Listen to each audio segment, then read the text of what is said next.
Good evening and welcome to the September 15th, 2020 meeting of the San Luis Coastal Unified School District Board of Trustees.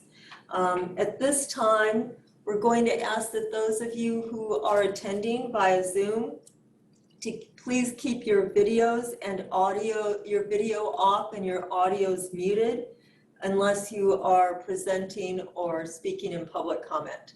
I know I have a slash of light across my face. It will leave soon as the sun goes down. We're offering translation services for our Spanish-speaking attendees. And to access the translation, please click on the globe icon at the bottom of your screen and then press on the language. And then click on the blue start to begin translation in the translation box. All right. We do have everyone here.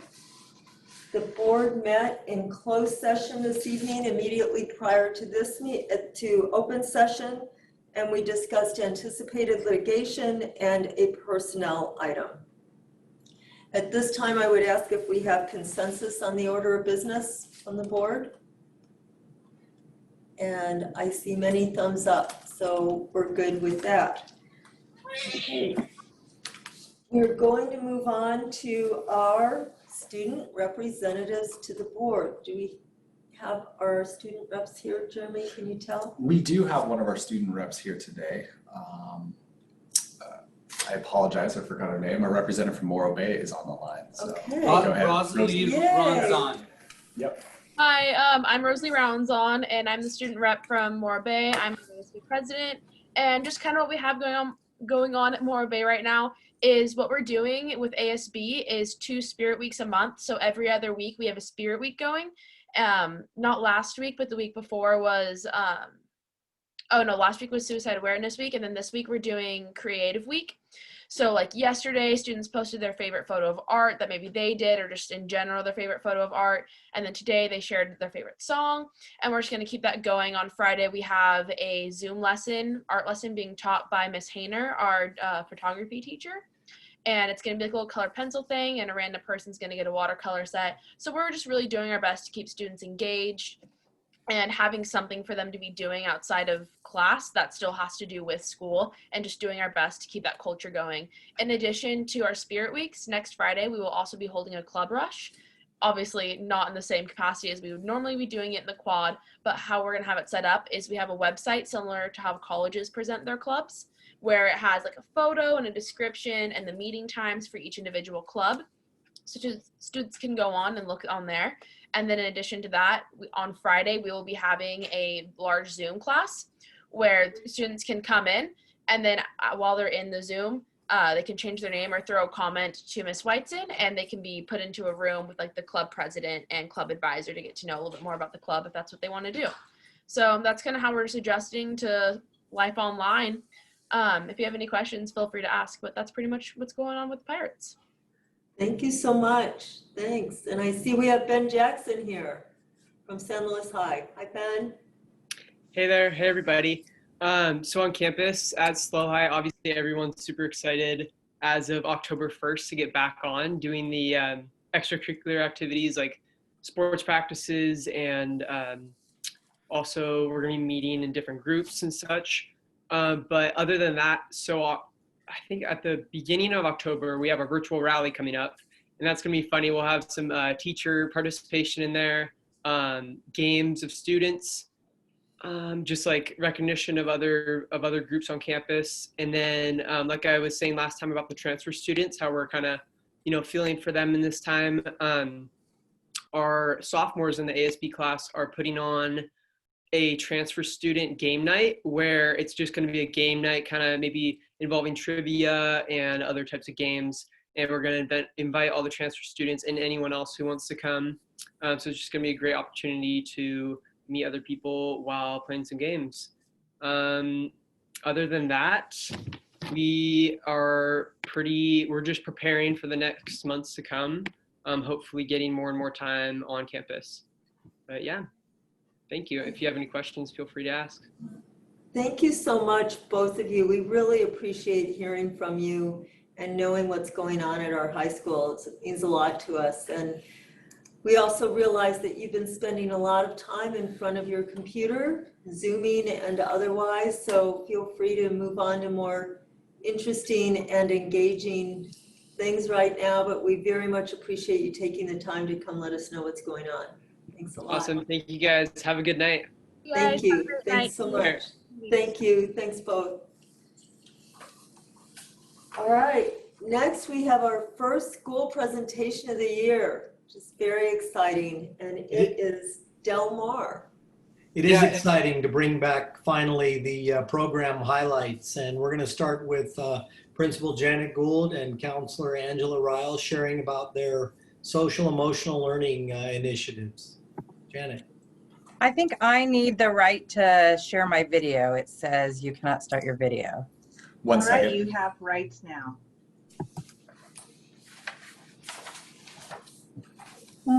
Still not letting me, but I think I can go on without it. Oh, wait. There we go. Okay. Good evening, everyone. I'm going to share my screen if I have rights to do that because my introduction is actually in the start of my presentation. You do have rights.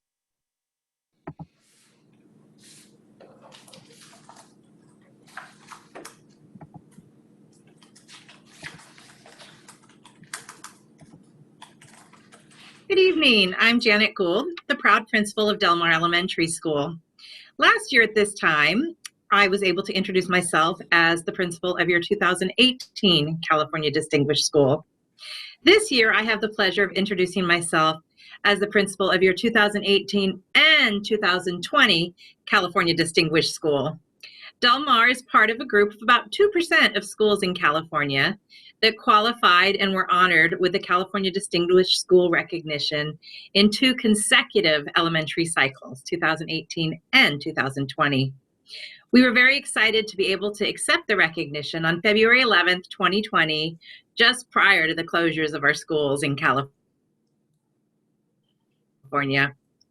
There are many things that make Del Mar distinguished. Tonight, I have brought Angela Riles, our school counselor, to talk about student staff wellness. The social emotional wellness of our students has been a long time focus at Del Mar. Over the past 2 years, with the support of an amazing counselor, our entire staff has been trained in trauma-informed practices, restorative practices, and mindfulness. We all know that a focus on the social emotional health of individuals has never been more important than it is today. Tonight, Angela is going to share with you what we are doing as a school to support the well-being of our students and our staff. Okay, Angela, take it over. Hi, everyone. Thanks so much. I'm hoping I'm not lagging here. I am happy to be here presenting to you all this evening. And we'll start with a beautiful picture of our rock and the opportunity to share with you that we know social emotional learning in the time of COVID-19 is different. And at Del Mar, we are taking that on and taking on that challenge and trying to do our very best in meeting the needs of many of our kids. We know that those kids that needed some of those social emotional supports when we were in school has probably grown since we were last together in March. And so we are doing our very best to meet that challenge. I've just put together a couple of slides for you guys to see what we're doing and how we're trying to answer that challenge here at our little school on the coast. So, Janet, you can move to the next slide, please. Thanks. So something we started right away in the spring, as soon as we moved to distance learning, was our DM Dolphins online webpage. It's a Google webpage that has all of information, one-stop shop for parents to really go to and get everything they need for their kiddos. And through that amazing webpage, if you haven't checked it out, you should. Not only do we have information from our librarian and our office and information from our amazing principal, but I have started a Counselor Connection webpage. And through that page, I have done twice weekly updates for kids, just activities for kids to either download or do right there. on the webpage or parents to do together. And those activities have ranged from anything from anxiety and worry to circles of control. As you can see here, today we posted a writing prompt on how to have a growth mindset and what you can do when you're feeling frustrated and you need to keep trying at something. We've used this page also as an opportunity to share a lot of resources with parents. So every update that I do, I typically include a parent piece, whether that be a link to an article or just some words of advice for them or a funny parent meme. And it's also an opportunity for parents and students to find out how to reach me. So my phone number's on here, how to reach me through Google Forms if parents are concerned, and opportunities for kids to do check-ins so they can, let me know if they're having a rough day and I can be sure to reach out to them. So that's our counselor webpage. The next thing we're starting this year, and some things that we continued were, we know the importance of being social and connecting with our peers during this time. And so we have started a mindful kind of social activities. And our Mrs. Stevens, who runs our Friend to Friend program on our campus, will be doing daily activities for kiddos to kind of get them in a good mindset for school, give them a chance to maybe be social and be active throughout the day. So these are some of our breaks that we have naturally within our school day. So she'll be starting the day with a mindful minute, doing a yoga break during our recess time. And then if we were on campus, she would be doing games and art day. So she's going to start doing that online as well. Something else we did in the spring, which was really successful with a lot of our students, was Google Meets. And that was, we called them Google Hangouts. And it was a chance for kids to get together and just kind of be social with their friends. I was there kind of monitoring, giving them fun games. You did clean up, Ellie? Giving them opportunities to, maybe do a scavenger hunt or play a fun game on the phone. But we had a lot of opportunity for kids to be social with one another, and we'll be continuing that throughout this year. Next slide. All right, so as we all know, and I'm sure you all are hearing, the wellness of our staff right now is of the utmost importance to all of us. And at Del Mar, we are really taking on that challenge. We have really tried to provide our staff with as much opportunity as possible to remind them that they have to put the oxygen mask on first. It's really important that they take care of themselves, find some balance within their workday in order to be ready and be available to give everything that they are giving every day to our students.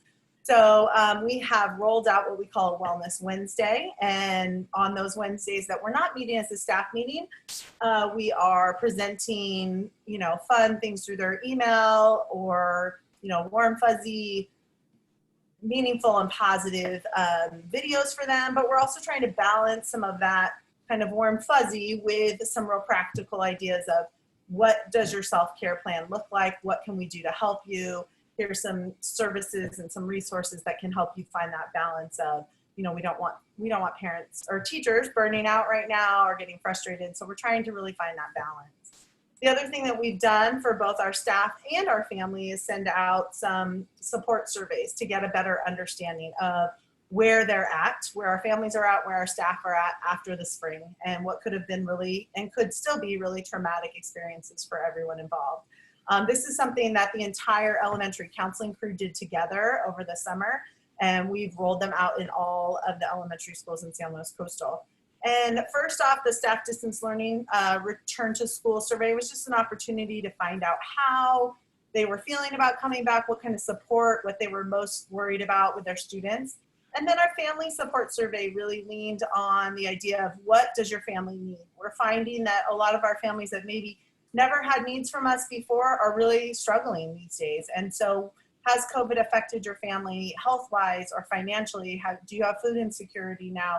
Maybe families that didn't know how to access those resources before now need those resources. And so we were able to get a lot of good, valuable information from our families through both of those surveys. So circling back, our wellness of our staff has really been an important feature of what we're doing this fall and something we'll continue to focus on.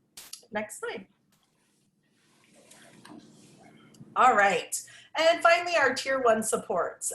We know that in the tiered system of learning, Tier 1 is the support that all students need, and it's the support that we push out to 100% of our students. And you can see in the background there, second step is the district adopted social emotional learning program that we kind of build all of our SEL programming on, the foundation of where our students are coming from when we consider social emotional learning. It really discusses problem solving and anger management and empathy. And from that then at Del Mar, we've added some really unique and different tier 1 programs that we've given access to all of our students. The first is Restorative Practices. That's a model that many in San Luis County had the opportunity to train on last fall.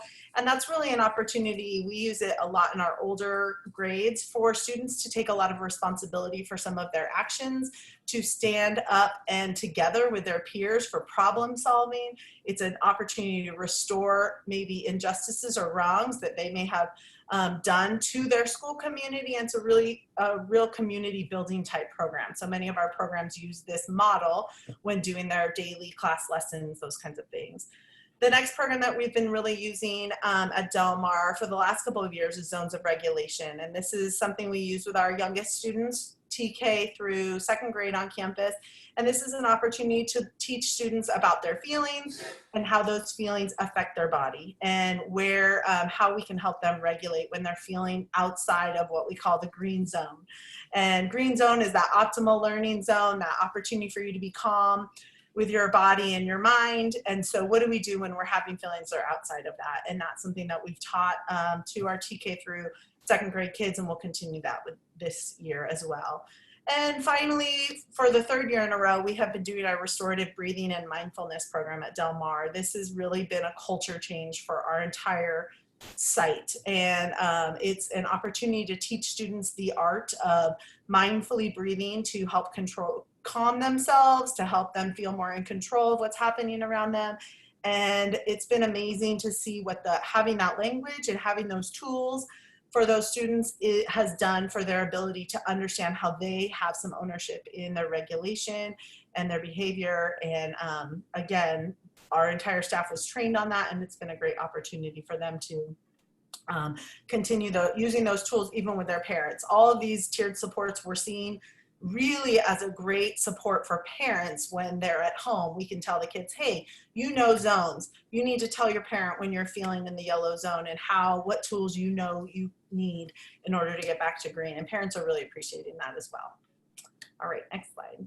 And for our last slide, I'm sure you know that trauma-informed care is a really big push right now in education. And at Del Mar, we consider ourselves, it's really our pride point right now, is that we are very highly trained in the trauma-informed care approach. All of our teachers and our staff, classified to certificated, understand what it means to look at things through the lens of trauma, understand that many of our students are going through trauma and that many of their behaviors and actions are a result of trauma that they have experienced. And so I would say one of the most important things we're doing for social emotional learning is continuing that and continuing to see that trauma is affecting many of our students in different ways through this COVID time, and that it's an opportunity for us to continue our practice in that and to continue our mindfulness about trauma. So that's what we've got for social emotional learning at Del Mar in a really quick format for you, and I really appreciate you allowing me to come and share with you. I know all of our elementary schools are doing really great things to help our students out right now. Thank you. No, we appreciate you coming. This is always a highlight of our meetings, and I'm so glad that we're able to still incorporate this into our Zoom school board meetings. So thank you very much. Janet, did you have anything else to add? No, I think Angela really said it all. It's just, Yeah. I feel fortunate to get to work with her and the team that I get to work with that does prioritize, the social and emotional health of our students. Thank you. Yeah, this is important times for that. So thank you so much. Thanks. Thank you. All right. Next on our agenda is correspondence. And at the time that the agenda was published, we had received correspondence from Lindsay Herring with regard to challenges with virtual learning. And that was the only correspondence the board had received. So next is public comment, and this public comment time is generally for items that do not appear elsewhere on the agenda. We welcome comments on matters of district interest. Be aware, please, that the board will listen, but we cannot engage or take actions on any items not listed on the agenda.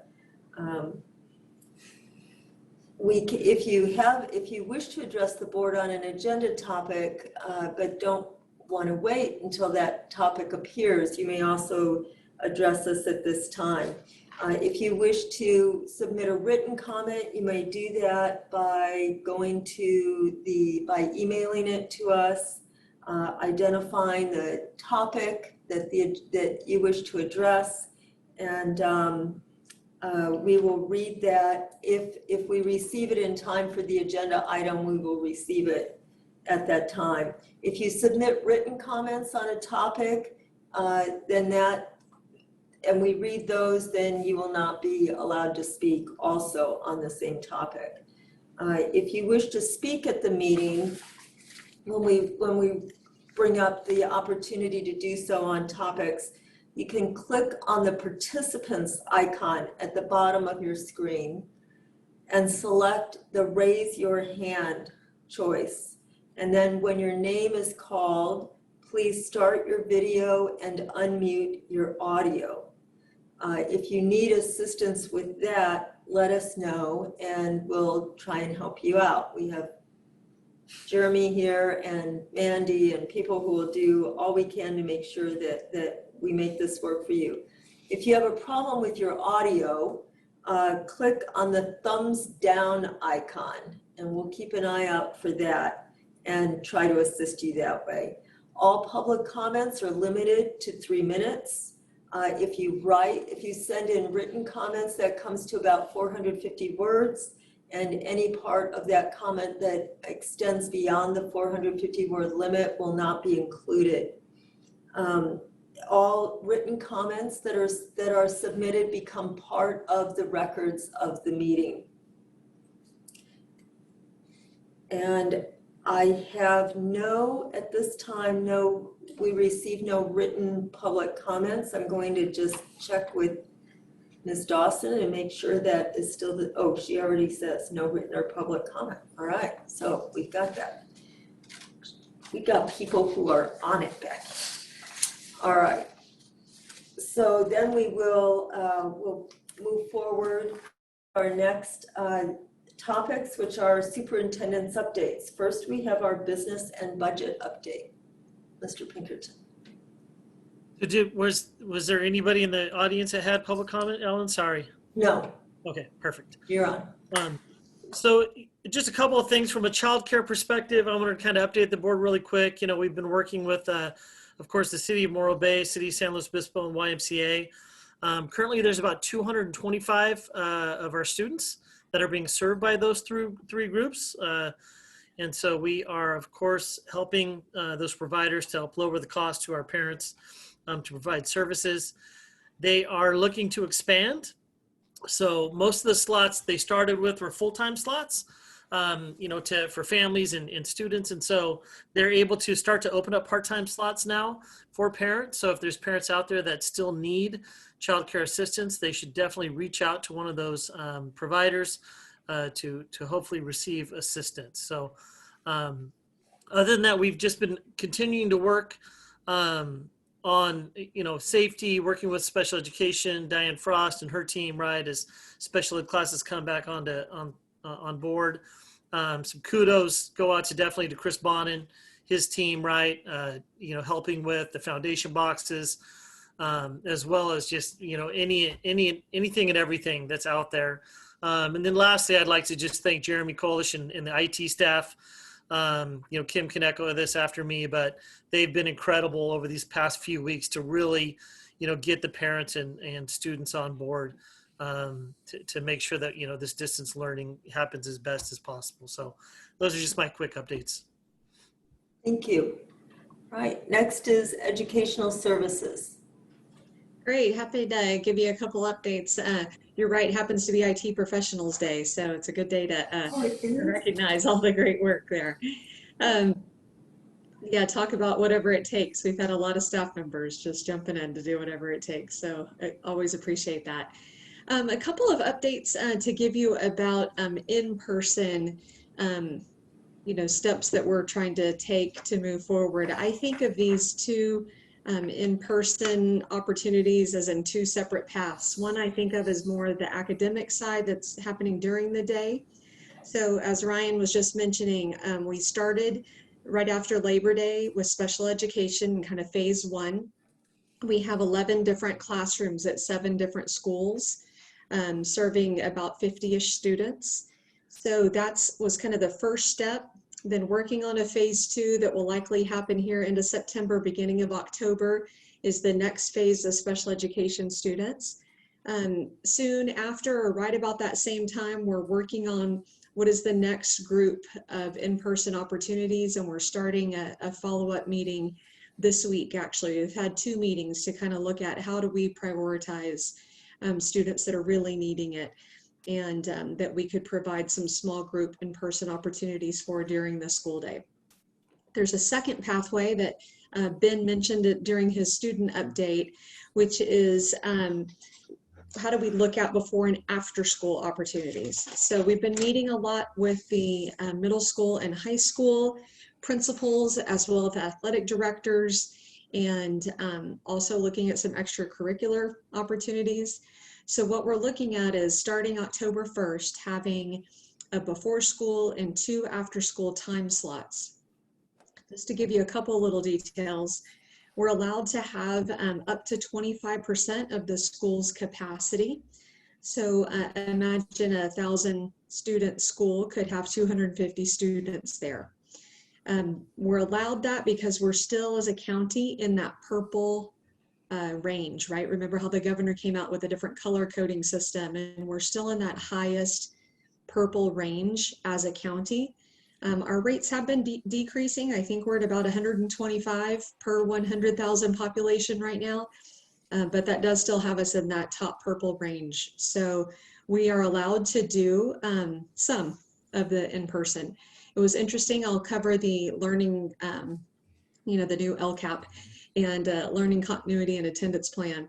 One of the pieces of input we had from people is definitely an interest in small group in person when we're allowed to. So, but we're looking at, a slow phased approach. It's super tempting, to want to bring kids back, and we have to really be thoughtful and really keep safety and wellness at the forefront of our ideas. So we're looking at how we can do this. It's within stable cohorts. You're allowed to have 16 individuals in these small groups. So you would, if you can imagine 1 adult at least, then you've got the max of 15 students per group. And of course, there's tons of guidelines that we'll be working with the coaches and the stipend extracurricular staff members. Keep in mind that this is also completely voluntary. So it's for staff members that are volunteering to be in person, and of course students that are volunteering to be in person.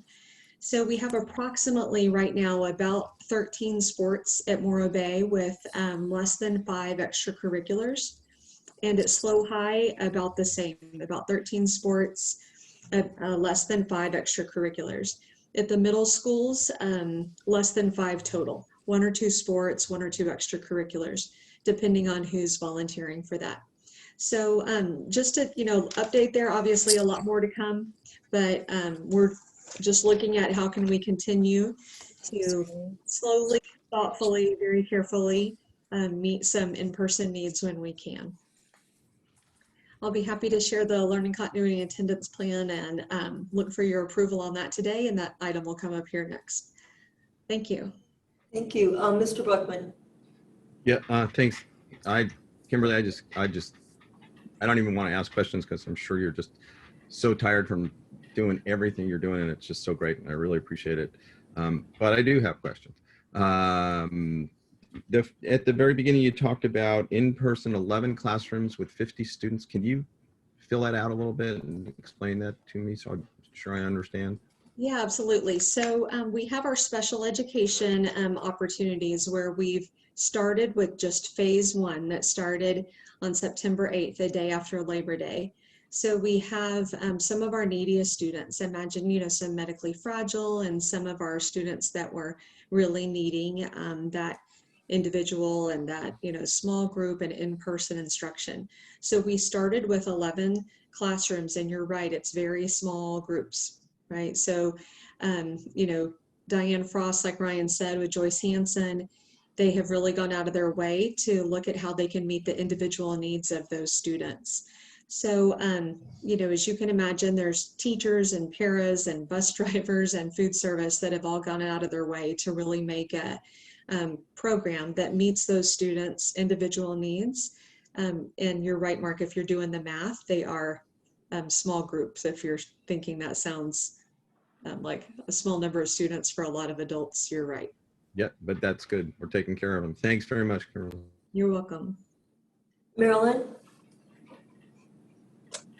Thank you. Mrs. McGrath, could you describe a little bit after October 1st, when we begin some small group extracurriculars, what that might look like in terms of masking, distancing, how we propose to go about doing that? Yeah, you bet. So there are lots of guidelines.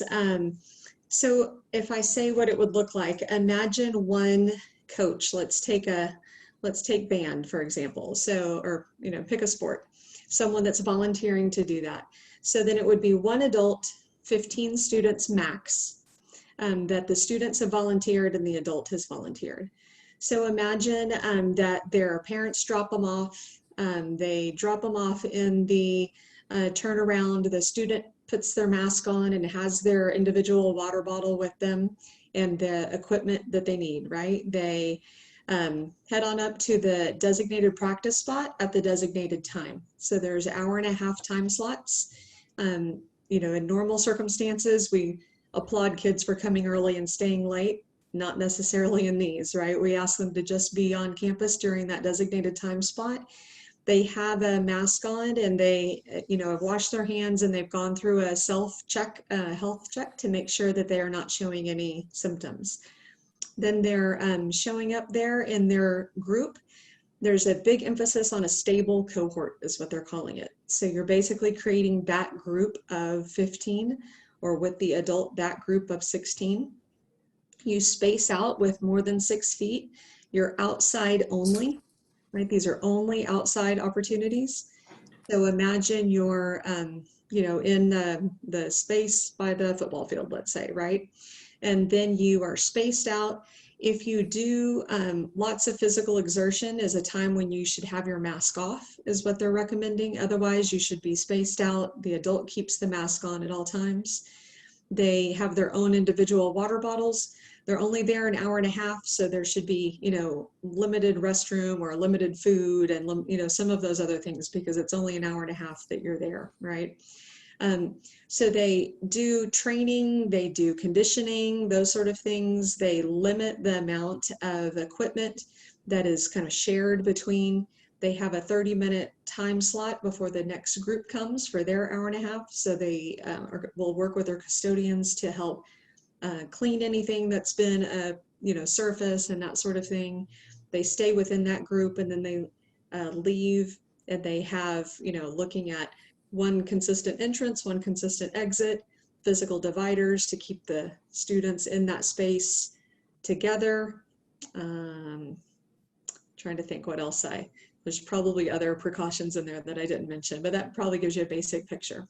Yeah, that all sounds good. And everyone who's participating is doing so on a voluntary basis. Are we asking for any kind of indemnification from students who participate? Yeah, we're doing a few things. We do have a waiver that we are asking people to sign that shows that they have understood the expectations, and also a liability waiver. The advice has been that the further away you get from compulsory education, kind of the more helpful a waiver might be. And then we're also going over what the expectations are. I have a meeting with all of the adults involved on Friday, where we will emphasize the accountability that's attached to it, and also the, kind of the need to adhere to the guidelines. right? In normal circumstances, when a kid doesn't bring their water bottle, we're going to go out of our way and look for 5 different solutions and talk to them about responsibility and help them out. In these circumstances, we're going to have limited to no tolerance really of not following the guidelines. This is a time when we've got to be really strict about following the guidelines. And if they're uncomfortable doing that, if they're not willing to wear a mask, etc., we're going to tell them this is not a time to participate. So it's going to be, you know, strict adherence to the guidelines and accountability related to it, expectations understood, and a waiver signed. We're also asking anyone that's participating in excuse me, middle school or high school athletics to have a physical complete within the last 12 months. That all sounds great. I can see that a lot of thought and attention has gone into trying to create this opportunity. And I think it'll be great for kids to have a chance to get back together again in small groups. So thank you very much. You're welcome. Well, I have a couple of questions. One is, because of the scheduling of activities and some time in between them, I'm wondering what would happen if we had a student who, say, wanted to participate in band and then a little later a half hour later wanted to participate in conditioning for a sport. That student would then be part of 2 cohorts. So I'm curious about what that does sort of statistically to, you know, if that throws the numbers off with the opportunity to be exposed himself or herself, or to expose additional kids and adults should that student then be found to test positive. Right, so you have a couple of good points there. One is you are able to participate in the different cohorts. It's just once that cohort is established, it has to stay as a stable cohort. So let's say, for example, you have these 15 students, 2 students thought they could come. Turns out they can't, they stop coming. You've got 2 students that say, hey, I can come at that time. It will be the adults will be tempted to say, put those 2 in. You can't do that. It has to, once you create that cohort, you have to keep that stable cohort. You can have a student in more than one cohort because basically you're kind of knowing that you're going to mix with those 15, right? So whoever those 15 are, you're kind of knowing, right? It's almost like a family, right? That's the little family that you created that you are understanding. You're trying to limit the amount of spread. If someone, let's say, tests positive and let's say that they are in 2 different cohorts, you're right, it would shut down both cohorts for 14 days. Okay, yeah, that's sort of like becoming part of 2 bubbles or 2 families. Exactly. So, and then my other question is that I realize that the cases in San Luis County do appear to, well, in 2 days, over the last 2 days, they've decreased a little bit. And it takes 14 days in a row to change levels. Is it possible that the county, there's a possibility that as the weather changes and all those things that people have been talking about, we're closer quarters, that we may see spikes, that we could be going in and out of this level where we're out, we change from purple to the next level for a couple weeks, and then our cases go up, so we're back to purple. Do you think, is it your understanding from the health department that that's how that will work? Yeah, it's my understanding that you can move down into the levels and that you're right, it has to be consecutive for a chunk of time, but that you don't go backwards. Part of the trick would be, though, that there's probably a balance to being responsive to that, right? You have to think about if you jump quickly to the different guidelines each time the color changes, then you just have to be really kind of thoughtful and methodical and slow about that, right? It's kind of our temptation that we want to keep bringing kids back and back as much as we can. But we have to also be careful about doing that in a really calculated manner. So you can move down in those and then you stay there. You have to be there consecutive to stay. My understanding is that they don't always make you go back up. So we'll see how that works. This constantly changes, so. Yes, yeah, I was just going to say, I will not hold you to anything for too long because we are not in charge of all the changes that are thrust upon us all the time. All right, thank you. Does anyone else have a question for Kimberly? All right, thank you. We'll talk to you soon about the Lcap. Great. And next we have a Measure D update. Yeah, on that same topic, just to highlight for Kim's sake, Kim's been doing a lot, and it seems like it's constantly changing. So day after day, it's something different, right, from the state, the county, the different things. So I think if we stay conservative, you stay in that purple realm, even if we drop down a little bit, and it'll be helpful for us to slowly, move forward, being with the fact that we have no liability insurance for any of it, should something happen. On the Measure D, I got some great news today. So, the board knows we went through all of our projects last Thursday, right? There's we're trying to do what we can to get every project completed. And so we followed up with the state today, and we received excellent news that it looks as if our CTE grants of $4.9 million will be going to the state allocation board, hopefully by the end of this month. And that those dollars will be added to the revenues that you saw last Thursday. So that is fantastic news for us as we move forward. So again, great news. I don't want to cash the check until it's actually approved by the state at the allocation board. But all indicators are that is going to go through, and it's really going to be helpful for us as we proceed with our Measure D projects. Mr. Holcomb, myself, Mr. Bonin met with Acme Construction as well as our architects this morning. We discussed phasing as well as the rest of the projects for Measure D, kind of outlining, right, trying to get as much done as we can right now while students are off campus, any type of underground work, those types of things. So we've come up with a schedule as well as bid schedule that Chris Bonin has put together, and I'll be sharing that with the board, which kind of outlines the remaining projects and timelines for Measure D. But it was great news today. Absolutely great news. Yeah, Chris. Hey, Ryan, one thing I would like you just to kind of talk about a little bit is how the CTE grant funding would be allocated and what it can be used for. And just a reminder, I think, to folks, and correct me if I'm wrong, that this is not general fund monies, and so it can't be used as if it were ongoing money or for certain things. Can you talk about that a little bit? Yeah, so, basically we have fantastic CTE programs at both of our comprehensive high schools, both at Morro Bay and San Luis Obispo High. And so we've gone after matching state funds, basically. So the fact that we have our Measure D dollars, the state vote, the public voted on, basically giving us bond funds, right, to upgrade our facilities. And so the state has these matching fund programs.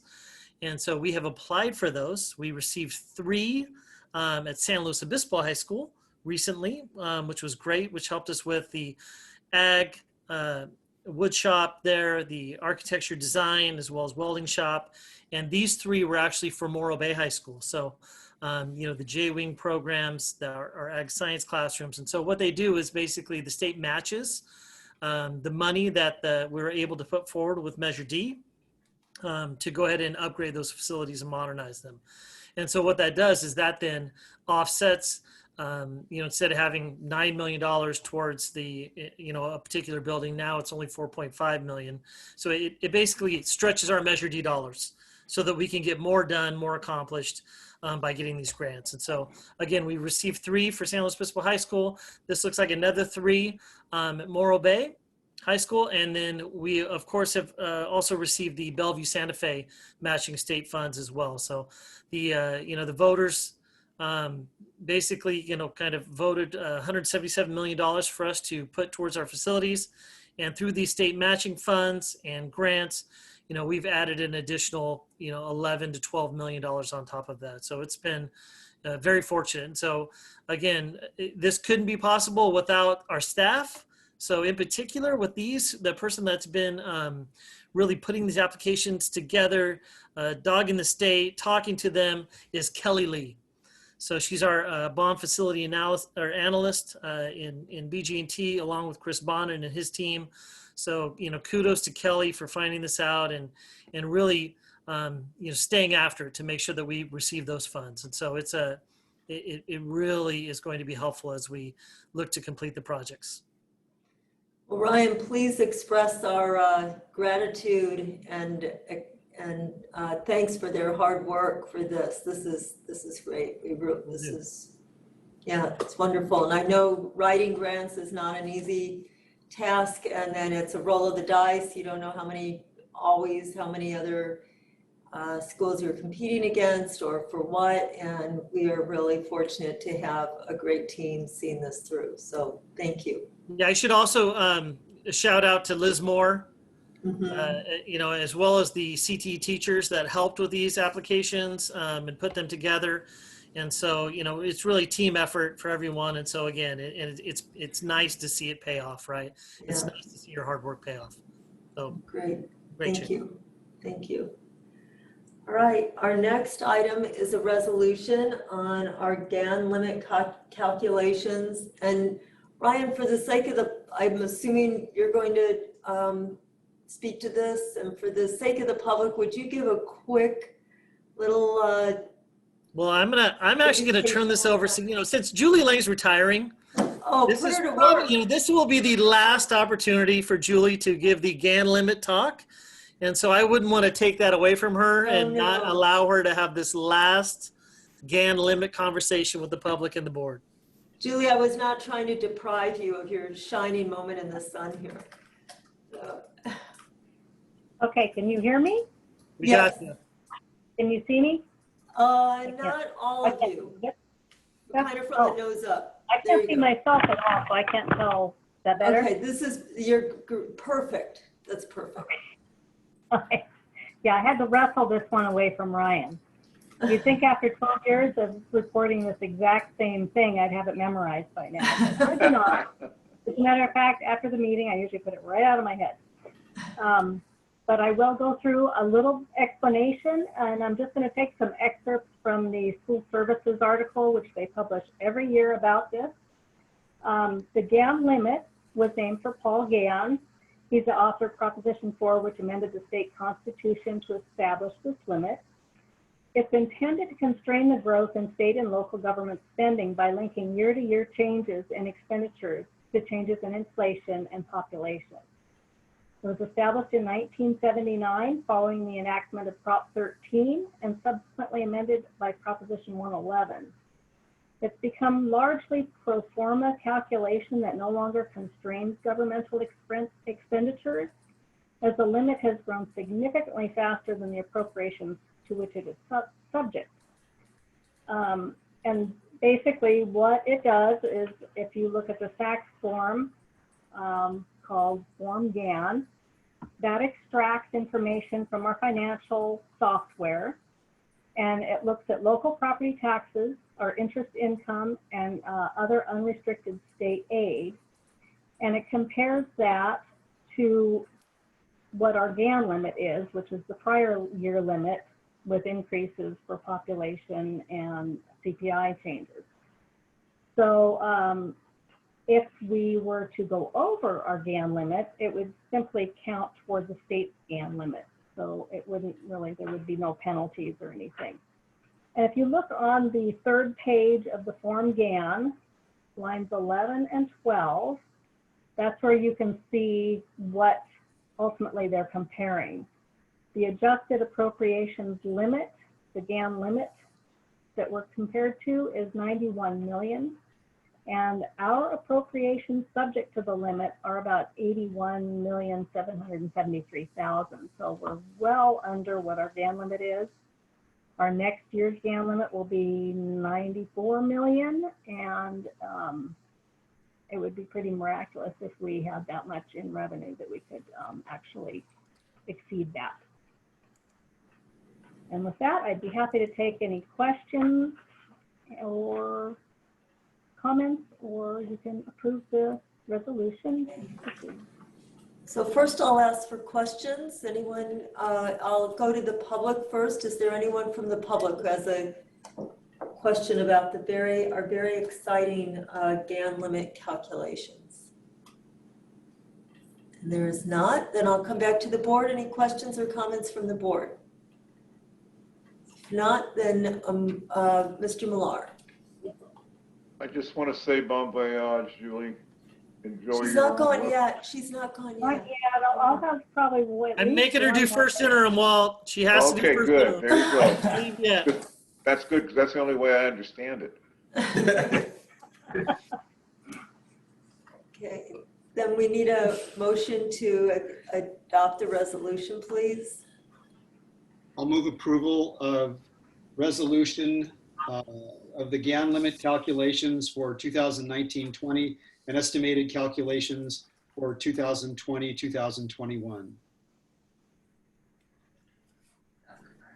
Evelyn, Good, thank you. a second, all right, and then I'll need verbal responses, please. So, Chris, Yes. Evelyn, Yes. Catherine. Yes, I'm gonna assume he said yes. Remember, when I'm looking down, I can't see what you're saying to me. Yes. Yes, thank you. Mark, Yes. Walter, Yes. Marilyn, Yes. and I am yes as well. All right, thank you, Julie. All right, our next item is a presentation by, it's item number 10.01, a presentation with regard to College Bound Today. Yes, thank you, Madam President. Every once in a while, things fall into your lap that are pretty sensational, remarkable, or have lots of potential that wouldn't otherwise have been there. And so recently, going back 5 years, 10 years, we as a school district, you as a board, have identified priorities, initiatives that really support and focus your support on students in need.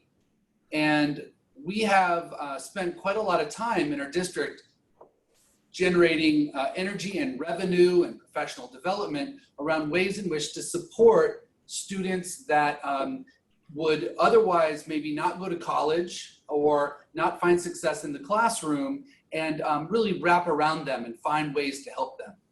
As all of you know, this has been a long road, and we continue to have a long way to go.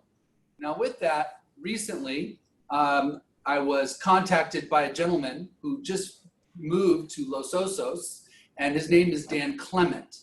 And Dan, when he was living in the southern part of the state, was a co-founder of what is called College Bound Today. He has met up with Carl Bloom, our principal at Los Osos Middle School, and discussed this program as a way to maybe spearhead a pilot at Los Osos Middle School moving forward. And the focus of today's presentation is for you to learn about the program, to learn how Los Osos Middle School is piloting this program with Dan Clement and a person you know who is also a supporter of this program and part of the board of College Bound Today, and that's Jim Quesenberry. So I invited Jim tonight to come and join the meeting, as well as Carl Bloom and Dan Clement, to talk to you about College Bound Today, why it's an important program, and a way in which we could continue to support our students that have potential with the right kinds of support to really advance their lives. And so today, what I'd like you to do is just sit back and listen, and let's hear from Mr. Bloom, Mr. Clement, about College Bound Today. Mr. Bloom. Hey, well, I'm going to start here, and first thing I want to bring recognition to, because it's really important that we keep ourselves light and happy in this COVID time. Did you guys know that today, September 15th, is actually the National Online Learning Day Recognition Day? I thought that was pretty awesome here. Now, on a serious note, what we're going to do today is we've got a PowerPoint to share. I don't know if I have rights to share. Carl, you have rights to share. Thank you, Mandy. So I'm going to share a screen here of our little presentation that we have for you tonight. So basically, in a nutshell, I met Dan Clement through a teacher, Josh Waldman, who was at Los Osos Middle School this summer on the phone, and we talked a lot about what he did with College Bound Today, and I said, wow, this is really cool because this is right up the Loams alley, and I'm going to share with you why it's right up our alley. As you know, lots of programs we've been doing at Los Osos Middle School have been gearing our kids well beyond what happens in middle school.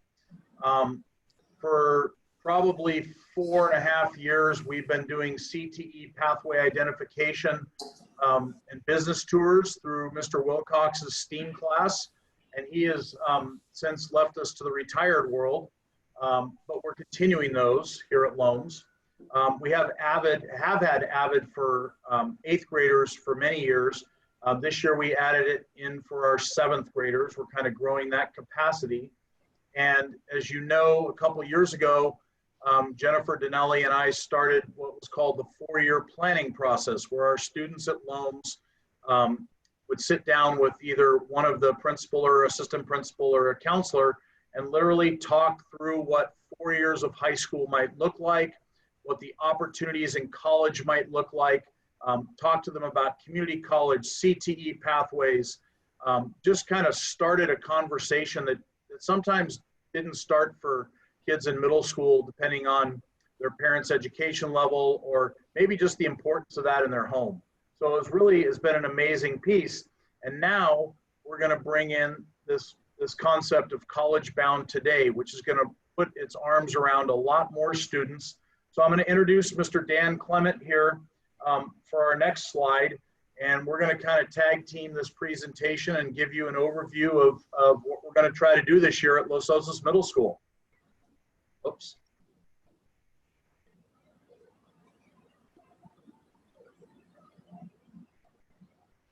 Dan, you're on. Are you muted? I'm unmuted, and let me try to get my video on.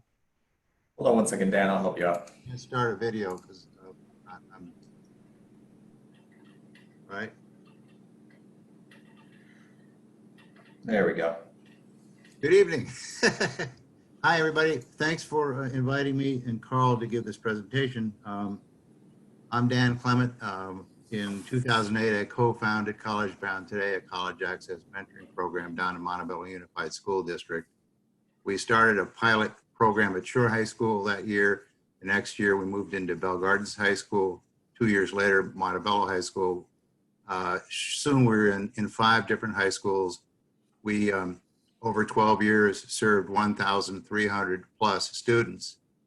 I brought in 350 plus volunteer mentors to work with these students. And over the course of the time, we put in place a team mentoring model, which we're proposing to bring here. We had really good experience with it. And unlike most mentoring programs that you might be familiar with, we're not a one-on-one, one mentor, one student. We're a team of 3 mentors working with a group of 8 to 10 students. And those teams, sort of like the stable cohorts you were talking about earlier in a different context, stay together, meet once a month on Saturday mornings for 2.5 years. In this case, it'll be for 5 years. And the adults and the young people have roundtable discussions once a month that are stimulated by lesson plans that we give them in advance. And we recruit mentors from all different walks of life all over the community. And I have just succeeded at finding 15 fantastic mentors here, we have really good prospects. In the course of our progress in Montebello, we were awarded the Golden Bell Award in 2015. And in terms of the impact of the program, our belief was that we substantially reinforced the existing college-going culture in those communities. It was already there, but it was much stronger by the time we left. There were waiting lists for our program. And as one indicator, 40 of our 1,300 kids graduated from college, came back to the community, started a family and a career, and they volunteered to serve as mentors in our program at their high school. So take it away, Carl. So one of the great things that we've been talking about in this process is we are piloting this at Los Osos Middle School as really the first 8th grade component of College Bound Today. And, you know, working with middle school kids is a little bit different than working with high school juniors. So we've worked with our counselors. I have Miss Denise Baca, who is at my site, and Maribel Chavez, who is also a coastal counselor through Baywood, both working on this program with a couple of Dan's ex-counselors that were guiding him through this down in Montebello area. And we're coming up with a curriculum that's really designed for 8th graders. And it's a lot of transitional to high school piece, but the conversations around college are starting with the mentors, the students, and their parents. Because a big part of the equation is that one of the commonalities in many of the kids that may be involved in this, we're looking at a broad cross-section of all kids at Loams, but one of the commonalities is that many of them, their parents did not complete a degree or have had limited experience going to college. So giving them mentors, which Dan will talk about our mentors a little bit, from all walks of life here in San Luis County and different, obviously, occupations, is going to give these kids this wonderful lens on the importance of college and staying focused. And again, it's we're talking 7 meetings with kiddos between now and May. This is again going to be supported in the 9th grade, and these same mentors will work with the kids through 9th and into 10th grade, and then they'll have the option to stick with the kids, or Dan is working with getting mentors that more focus on high school. So just like there's teachers that love middle school kids the most, and there's mentors that probably love middle school kids the most, and probably that could be the greatest fear of a mentor is working one-on-one. That's why he's got them on an 8-to-3 ratio. Our goal is to make this program available and have a wonderfully successful year this year, and share this out with John Calandro and the Laguna team and see if they're interested in going down a similar path, because we know that this is a need across not just the coast, but everywhere throughout California as far as I'm concerned. As Carl was mentioning, we all have only worked with 10th grade students, so we're relying heavily on his teachers and his staff to come up with 8th and 9th grade curriculums. We've also never worked with students to transition them from one school to another. I think that's going to be a very valuable aspect of this program, to provide these 40 students in the 8th grade the assurance that the adults they've been working with all year will be with them the next year in the high school, meeting with them in the high school to help them with that transition. It's the continuity. It's every month on a Saturday, the roundtable discussion with the meetings. The students get to know their mentors, get to talk about all kinds of things in terms of that's appropriate for their development. And they get to trust these people, and they get to view them as allies. Since they live in the same community, this is the beginning of some potentially lifelong friendships, which can be very useful. I have a mentor who finished working with her students 9 years ago, and she turned 80 last month. One of her high school kids who graduated in the class of 2011 was at her birthday party, 80th birthday party last month, 9 years after she graduated. That's just one example. So we're talking lifelong friendships between the mentors and the students, and actually between the mentors themselves, most of whom won't know each other until they meet this Saturday. The parent engagement is really important. You all know how important it is to have parents understand a program and know what they can do to help their students succeed.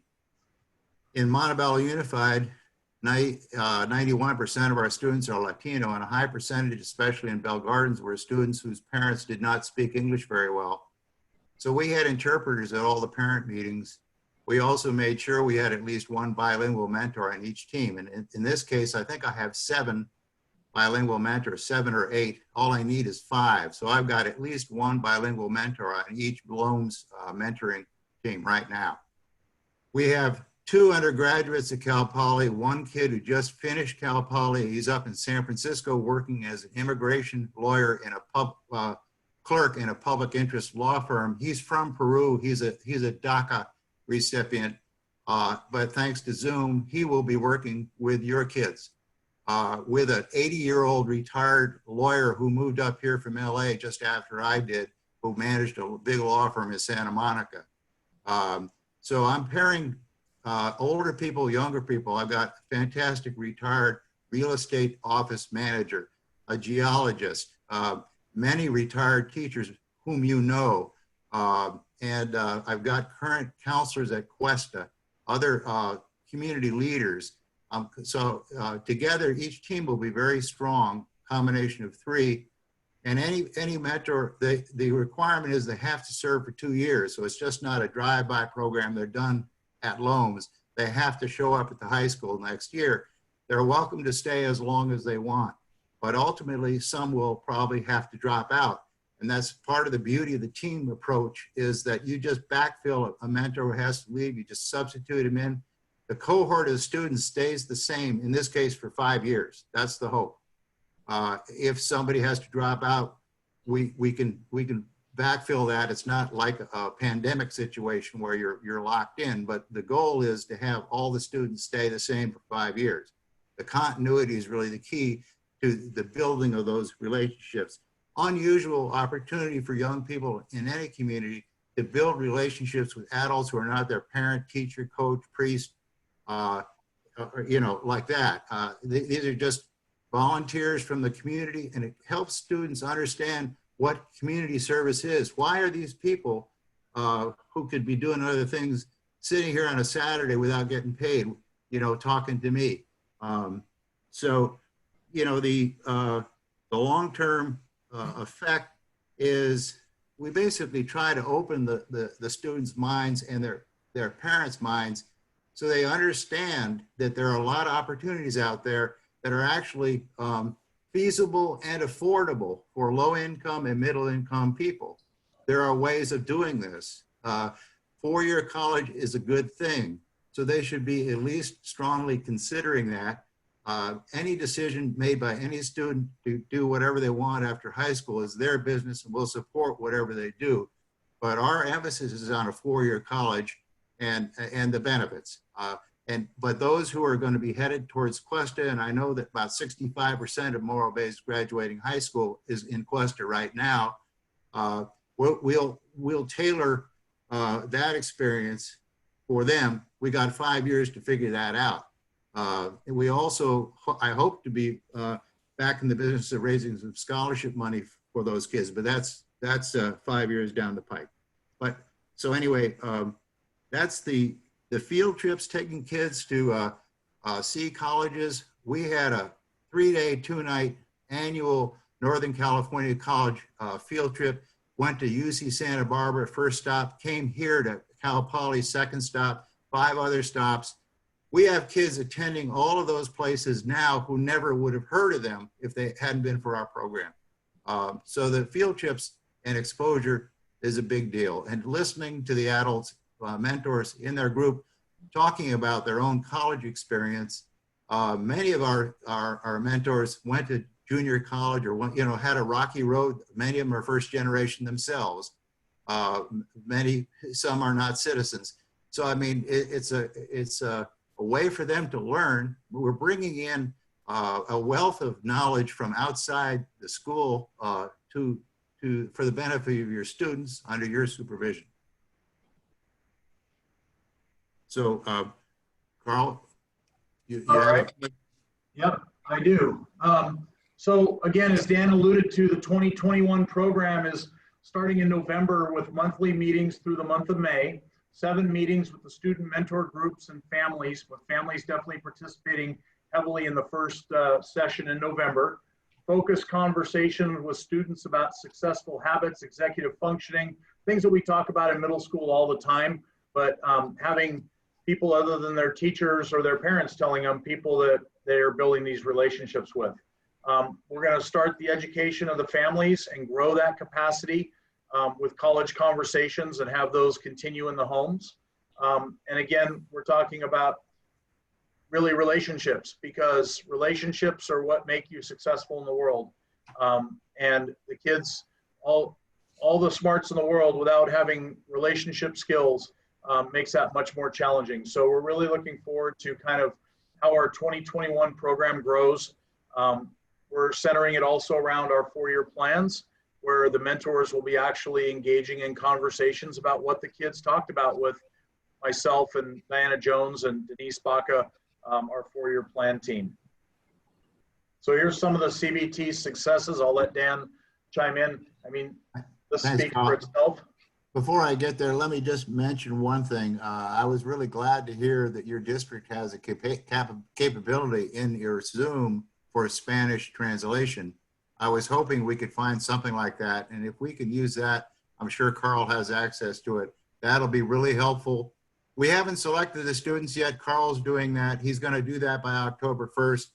We will likely have Latino students. It's my experience we will likely have some parents who would rather participate in the program in Spanish. That's why I've got at least 1 and sometimes 2 mentors who are Spanish speakers on each team. And when those parents meet in a Zoom conference room with their mentors, those mentors will start speaking in Spanish, and they will translate what they have to say into English and make it clear to everybody that whatever is being said that needs to be translated, they'll take care of that.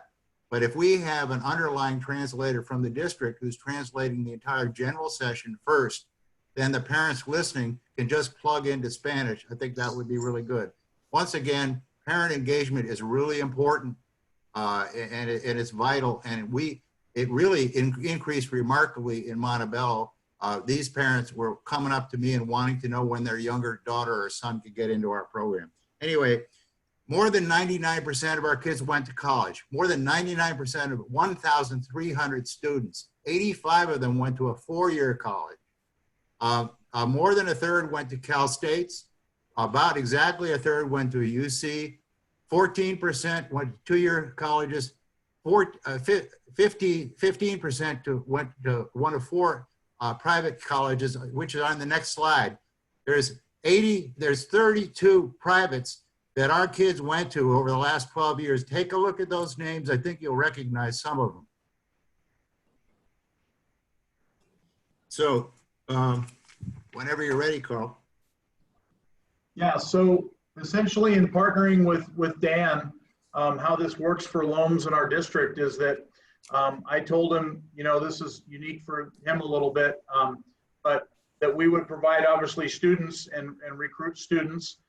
He's got the resources that I can provide at LOMS, you know, copying and if we need printed materials, we've got some translators and my counselors involved. Just a piece of what we do to grow students' capacity. And the district will coordinate our current volunteer policies with CBT so that all the volunteers that we're getting are going through LiveScan. They're getting TB clearance as if we were actually going to be able to meet with kids later down in the year, which we hope. So that's kind of the piece of setting up. And then Dan is going to chime in here on the last part of our presentation. Sure. And then we want to get also caught up with the pandemic policies in terms of communications between our mentors and students. I'd like to follow up with people in the district on that at the appropriate time. Anyway, we're amenable. I'm amenable to doing this for 5 years without charging for services, recruiting new mentors every year, training them, managing them, deploying them to your meetings. And then if we enter into any kind of a contract, at some point in time. Community Partners is the fiscal sponsor for my project. We're one of 180 projects fiscally sponsored by Community Partners out of LA. They are our, so I'm not a corporation. I'm not a standalone. I'm basically a wholly owned subsidiary of them. So anything I do, if I hire someone, fire someone, lease office space, whatever, hire a consultant, it's all through them. So just to be clear on that.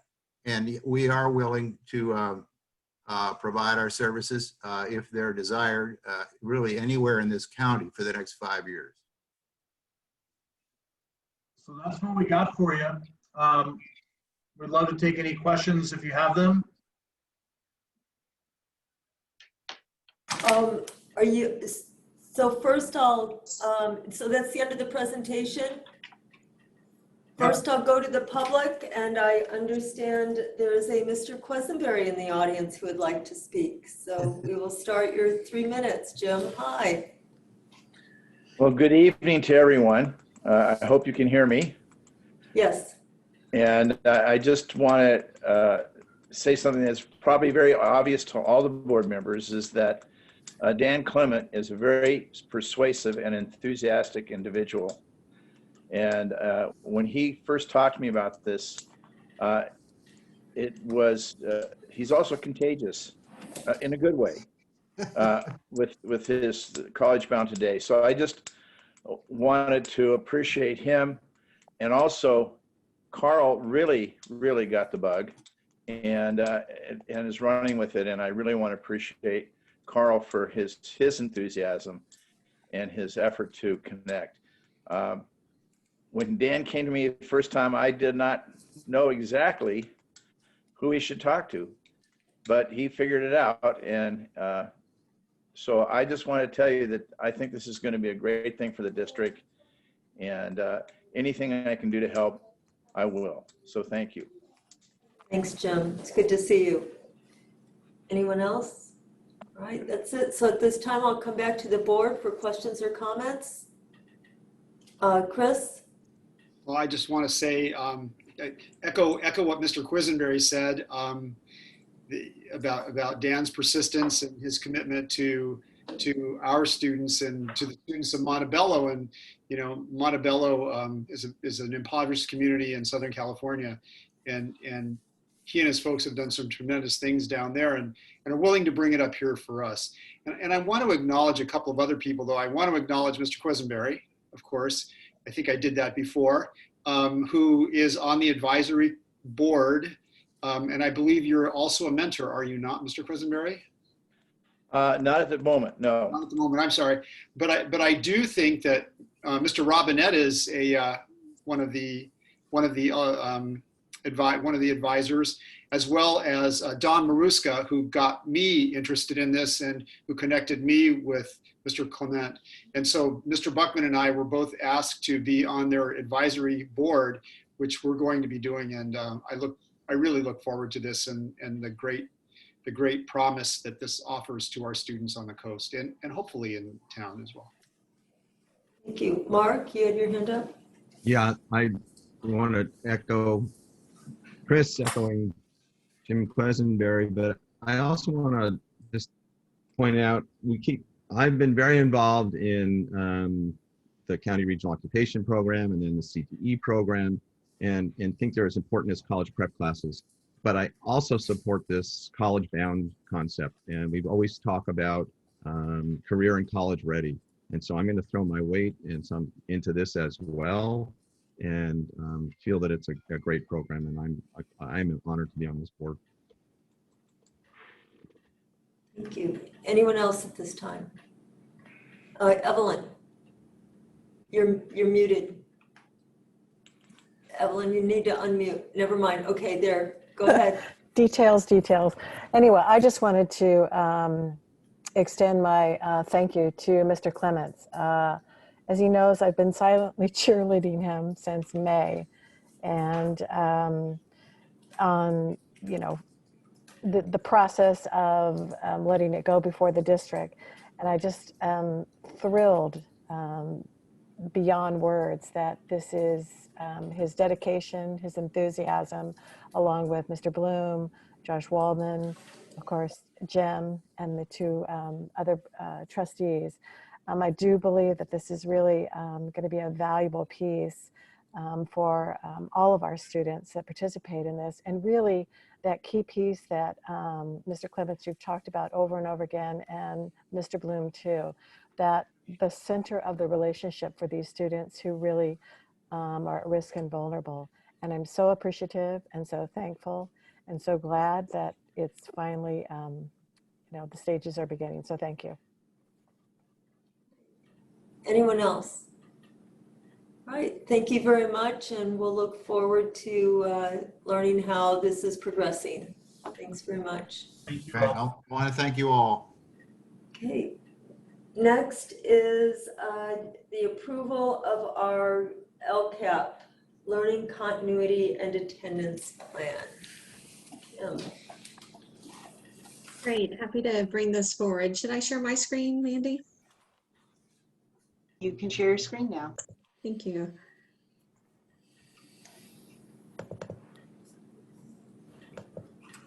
Great, so tonight I bring before you the Learning Continuity and Attendance Plan. You'll remember that this is the new, fancy enough, gave it the same 4 letters, right? LCAP. You'll remember that you had the foresight and the thought to approve our previous LCAP that really looks at our 3 main focus areas of student achievement, supports for student, and a culture of care. So that LCAP we are still moving forward with and still looking at the areas that make sense in a distance learning format, etc. So this is the 1-year template that the state asks that we bring forward, that we gather input around, and that we bring for your approval. So we brought that before you last time. Tonight I am asking for your approval. A couple of adjustments. Let me tell you about a couple of the pieces that took place since we saw it last time. So we gathered input through surveys, through forums, and through different meetings, and added that input here. Mark had a good point today, and I fixed up a couple of things after your call, so thanks, Mark. So some of the input that we were hearing is really a lot of input around the idea of devices and connectivity. So that was a lot of what we heard, the focus that people suggested that we have. Also, a lot of requests for small group in-person learning. So I know we've all been interested in that and are only able to do that in a limited fashion and just as we're allowed to do that through public health, etc. So Mr. Mayfield did a great job of bringing it to some key groups. Also, we had about 1,800 respondents to our survey, so that was pretty strong there. Had about 20 to 25% of the people that responded self-identified as socioeconomically disadvantaged, and then about 27%, I think it was, identified as being an English language learner. So it was good to see getting a variety of input. And, kind of a range of things we put on there, here's how we're looking at spending the funds. And there was a lot of support for that. And like I said, the 2 things that really came out is spending on devices. A little bit we heard about childcare, which you already had the foresight to do. And then we also heard about the desire for small groups in person. So I did make those adjustments. Also made the adjustment for an additional spot for a advocate. So you'll remember Marilyn asking the question last time about possibly needing another family advocate. I checked with Chris Dowler, who leads that, as well as hearing from Rocio and Mariana. They said at this time, they did not feel like they needed any more support at this time. We decided let's put it in there as a placeholder and let's see. Better to have it and not need it than to need it and not have it, kind of an idea. So we will hold that there, see if circumstances change, if we might need additional supports as economics continue to shift, as we all know. So you will see that addition of an advocate there at the end. So tonight, I'm happy to answer any questions. discuss it further and would hope for your approval today so that we meet our state deadline as well and can submit this. Thank you. At first, I would like to go to the public to see if anyone has questions or comments about the LCAP. And there is no one. All right, we'll come back to the board for discussion. Mark. Yeah, if there's no other discussion on the Well, I wanted to board, ask a and I'll hold back. I'd be honored to suggest to make the motion to approve this. All right. I have a question. Okay, let's get a second and then we'll come back for further discussion. Is there a second on the motion? Chris will second. All right, Evelyn, you have a question? Yeah, well, a couple of things. Kim, I wanted to ask, am I muted? No, you're good. Okay, sorry, okay. It's, you know, in the document you said, and this is amazing to me, that we have 100% connectivity and devices that we had reached out. That is absolutely stunning, and that we still have that? Is that connectivity? There's circumstances that we adjust to every day, but yes, yes, we have really gone out of our way to supply devices and even some unusual circumstances, but to meet those needs individually. You know, I will tell you on any given day, things pop up for sure, right? Okay. But every need has been addressed, and as far as I know, each person that's needing it, they have been able to get what they need or have found a solution. And a lot of devices have been ordered, and a lot of hotspots have been ordered. And obviously they have to be able to connect, right, in order to be able to participate. So it was a huge first priority, part of why Ryan was giving big kudos to Jeremy and his whole team. It's really gone out of their way. So the other thing I have, this is like a huge document, and it's for the duration of distance learning, and it seems will we be getting updates kind of on the implementation of it? And the only reason I'm asking that, this seems such a huge load on our staff, on our teachers, and just the different various ways that we're helping, and even in different formats, our secondary and our elementary.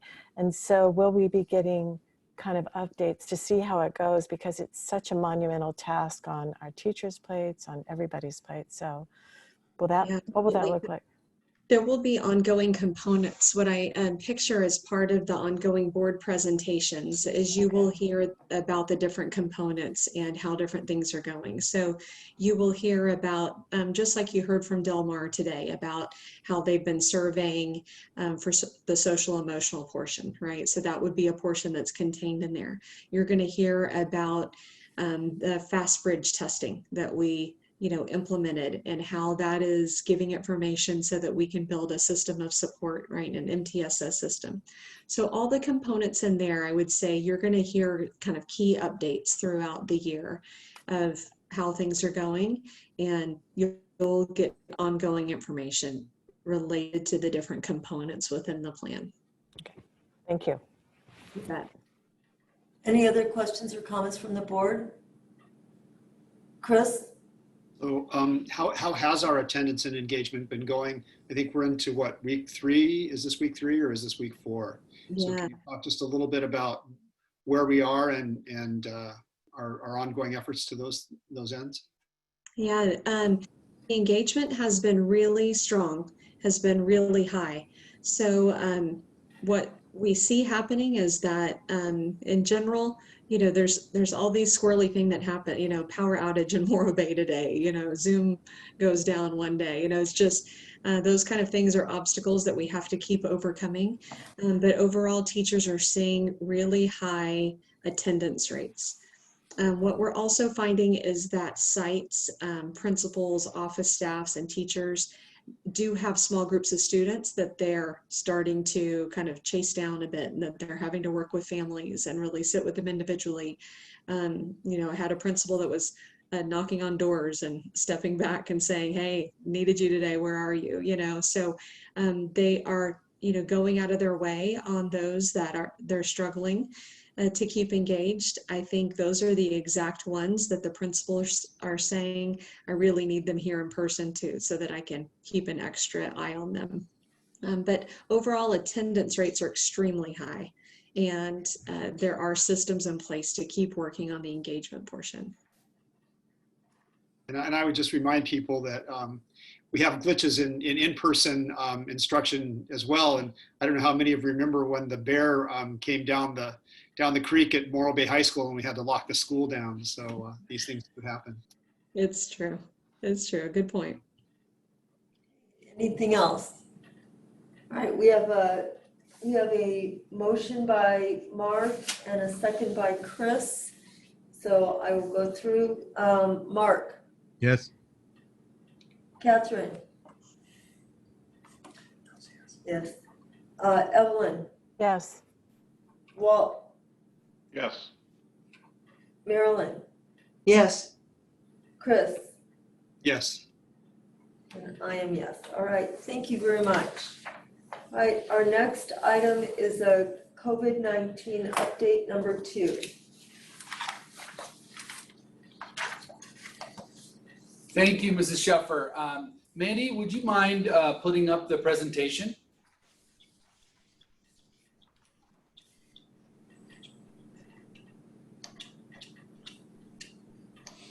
So here is the second board update. And as I promised back in July, we would give a monthly update. So on COVID and specifically kind of where we're at.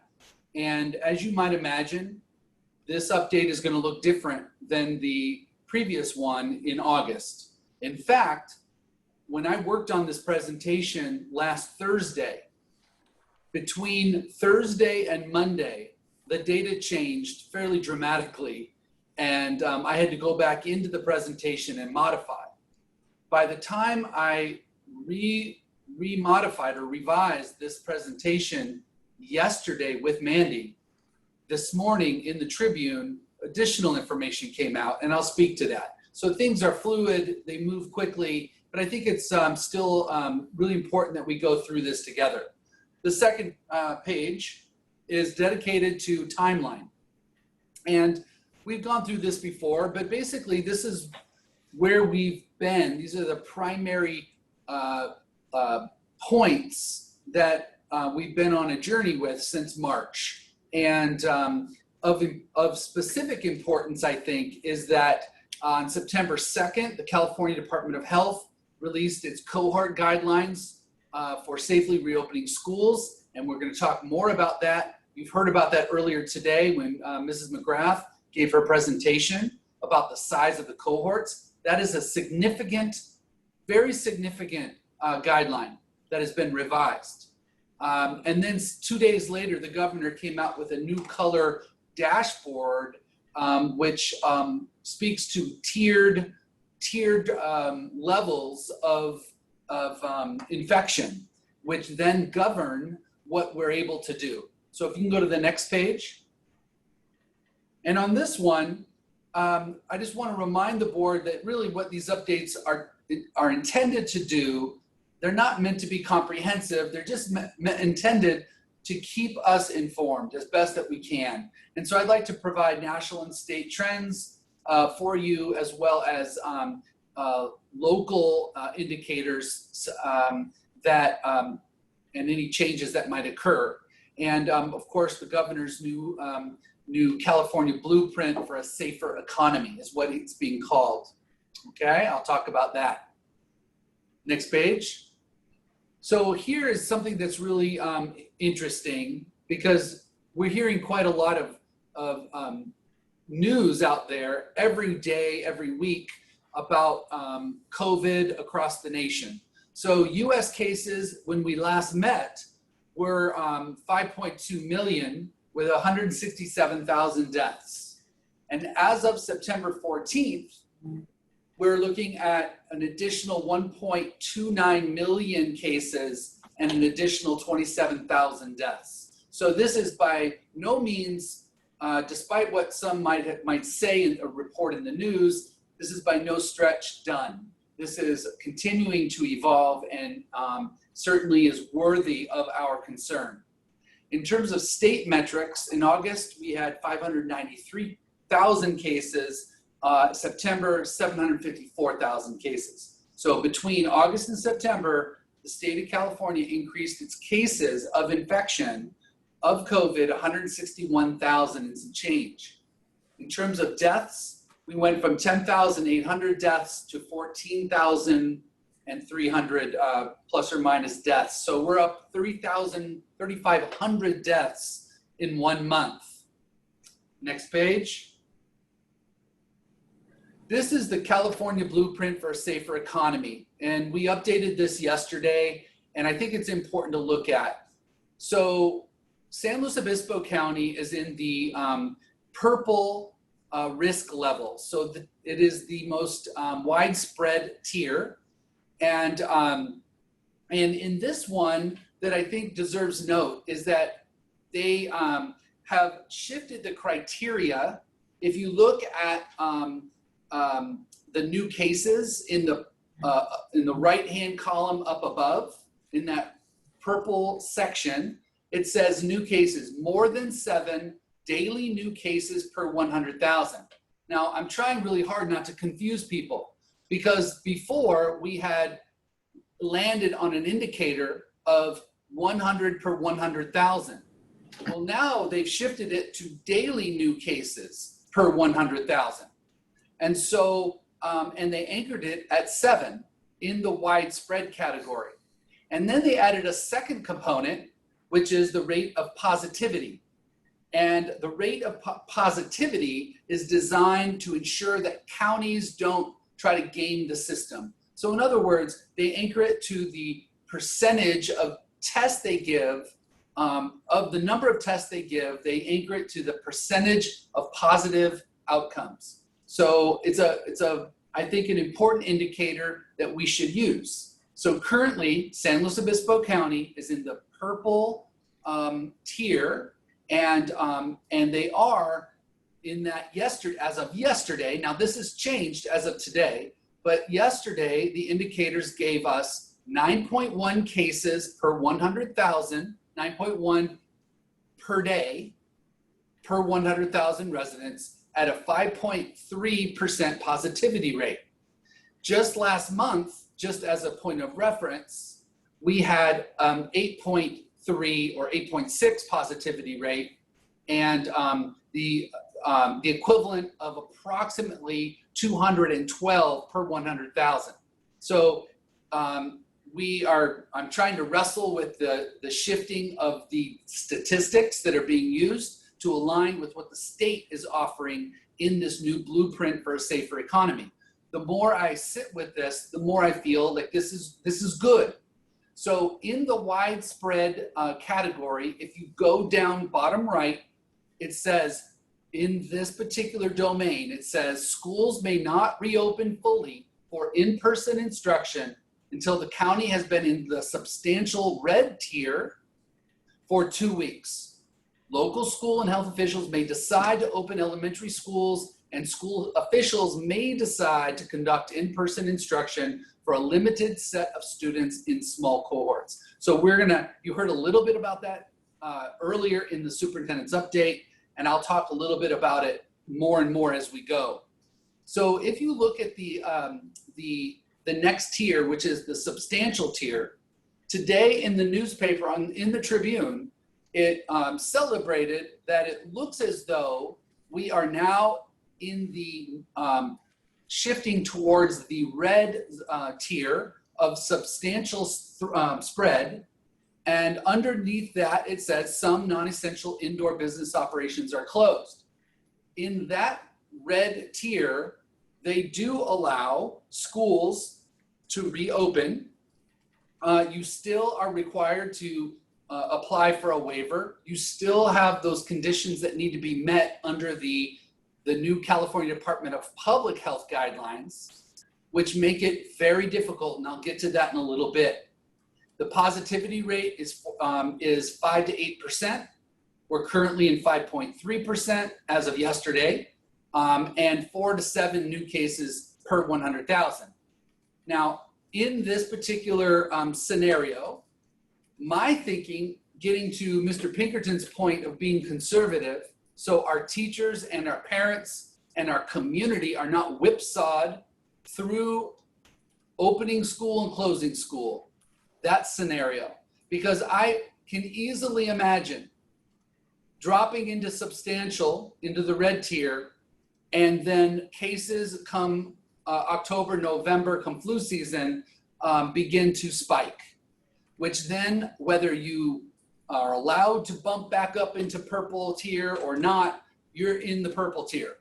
And so we have to be mindful of what it is this is trying to accomplish. And what I want to say that I like about this is that if we can, over the months of October and November, get ourselves into the moderate zone, even to the moderate and minimal zone, if that's possible, then I think we can talk in earnest about rethinking reopening our schools in a hybrid model.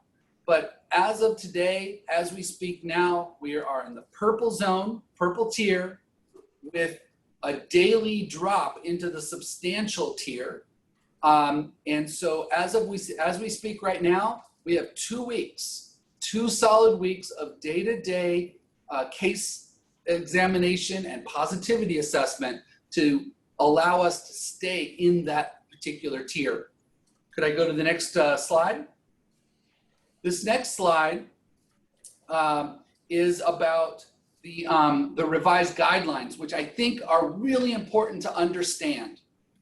These guidelines supersede all the other guidelines.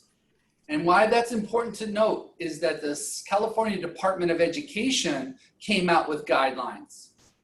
And we also have local county guidelines that line up to the state guidelines. But in this case, it does say, and I want to be real clear, that cohorts must be limited to no more than 14 children and youth and no more than 2 supervising adults, or a configuration of no more than 16 individuals total, children and youth or adults in the cohort. It goes on to further say that those cohorts should not commingle. So it's very important to understand what this means. In my mind, what this means is that it will be, unless these guidelines change, it will be very difficult to reopen our schools as we know it or as we once knew it. And the reason for that is because you really cannot have a teacher in multiple cohorts given this language. They must stay with one cohort. And so given this language, we are left with very precarious combinations in a hybrid model if we were to come back in person in full, unless this language or these guidelines change. And I wanted to speak really quickly about the actions so far in San Luis Coastal. And we've spoken about this briefly, but I just want to put it out there because I think it's important for parents and the community to know as well. Phase 1 began last week and in September, and that is what that was our special education most intensive student populations. So as we heard, 11 classrooms with 50 students, or 11 school sites, 7 school sites, 11 classrooms, 50 students. Very intensive groups, very intensive needs, and really important that we meet those needs. And so this is our attempt to do that, and we have started, and it's been very successful. Phase 2, coming up in October or the end of this month, is going to be for the less intensive student populations, and but yet they still have significant needs. And phase 3 would be in-person small group instruction with specific needs. And the way I'm looking at that is in the language, it says acute needs. So these would be the students, could be your foster homeless youth, could be your English learners, could be your primary learners that really need that in-person connection. But we're not quite there yet, and we're gonna let the data, if we can get down to the orange tier, I'll feel much better about doing phase 3 than I do right now. And then we had heard from Mrs. McGrath about small group athletic conditioning, as well as extracurriculars outside the school day. So we will begin that in October. And I have to give kudos to Mrs. McGrath and the athletic directors and the secondary principals at both middle and high school. They've worked really hard, and the teachers who have volunteered, the coaches that have volunteered to do this will go through extensive training, and we'll do a whole lot of communicating on this. And by the way, that particular set of actions is going to require a tremendous amount of planning. And then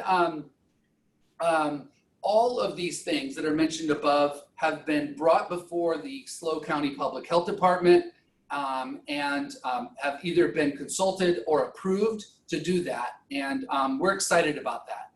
There has been some conversation about elementary waivers. It's allowed in the red tier. It's also allowed in the purple tier. However, this elementary waiver program, there are some conversations across the county about doing this in a phased-in approach, and we are keeping our eyes on that, and we'll keep you posted. There are some districts in our county that are considering this for primary grades in a slow phased-in model. I just don't know how we're going to be able to do that safely, given the current information that we have. Based on everything that I see, we have the schools in our county and in the state that are getting waivers are either private schools, private or / religious schools, or perhaps charter schools. And then in the rural communities, you're seeing these elementary waivers where you have schools with maybe 150 students spread out over many miles. So given that, these are the things we're looking at. And this is my update for this evening for COVID, and I will feel free to answer any questions. Thank you. First, I'll go to the public and see if there are any questions or comments from anyone in the public.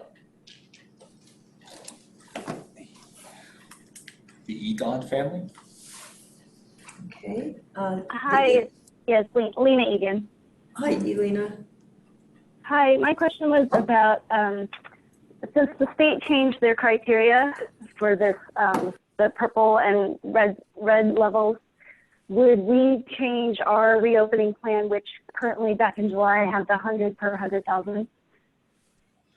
Yeah, that is an excellent question, Lena. And the way I envision this is they're really saying similar things, but they're changing they pivoted the way in which they're reporting it. So instead of 100 per 100,000, now they're laying a number on it to be 8, I believe, what is it, more than 7, so 8 or more cases, new cases per day per 100,000.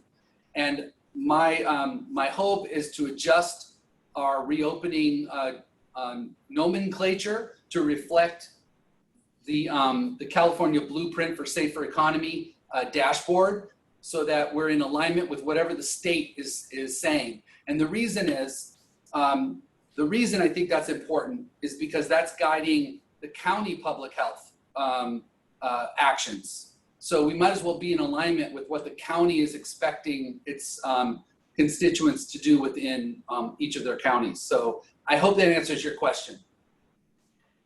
Yes, and they also have the, Dr. Bornstein mentioned something about a credit if we test more than like peer groups. And testing is the thing that I think we could lead on with testing our staff and students as a surveillance test once you guys do reopen. Yeah, you bring up a really good point. I was in a county superintendent meeting on Friday of last week.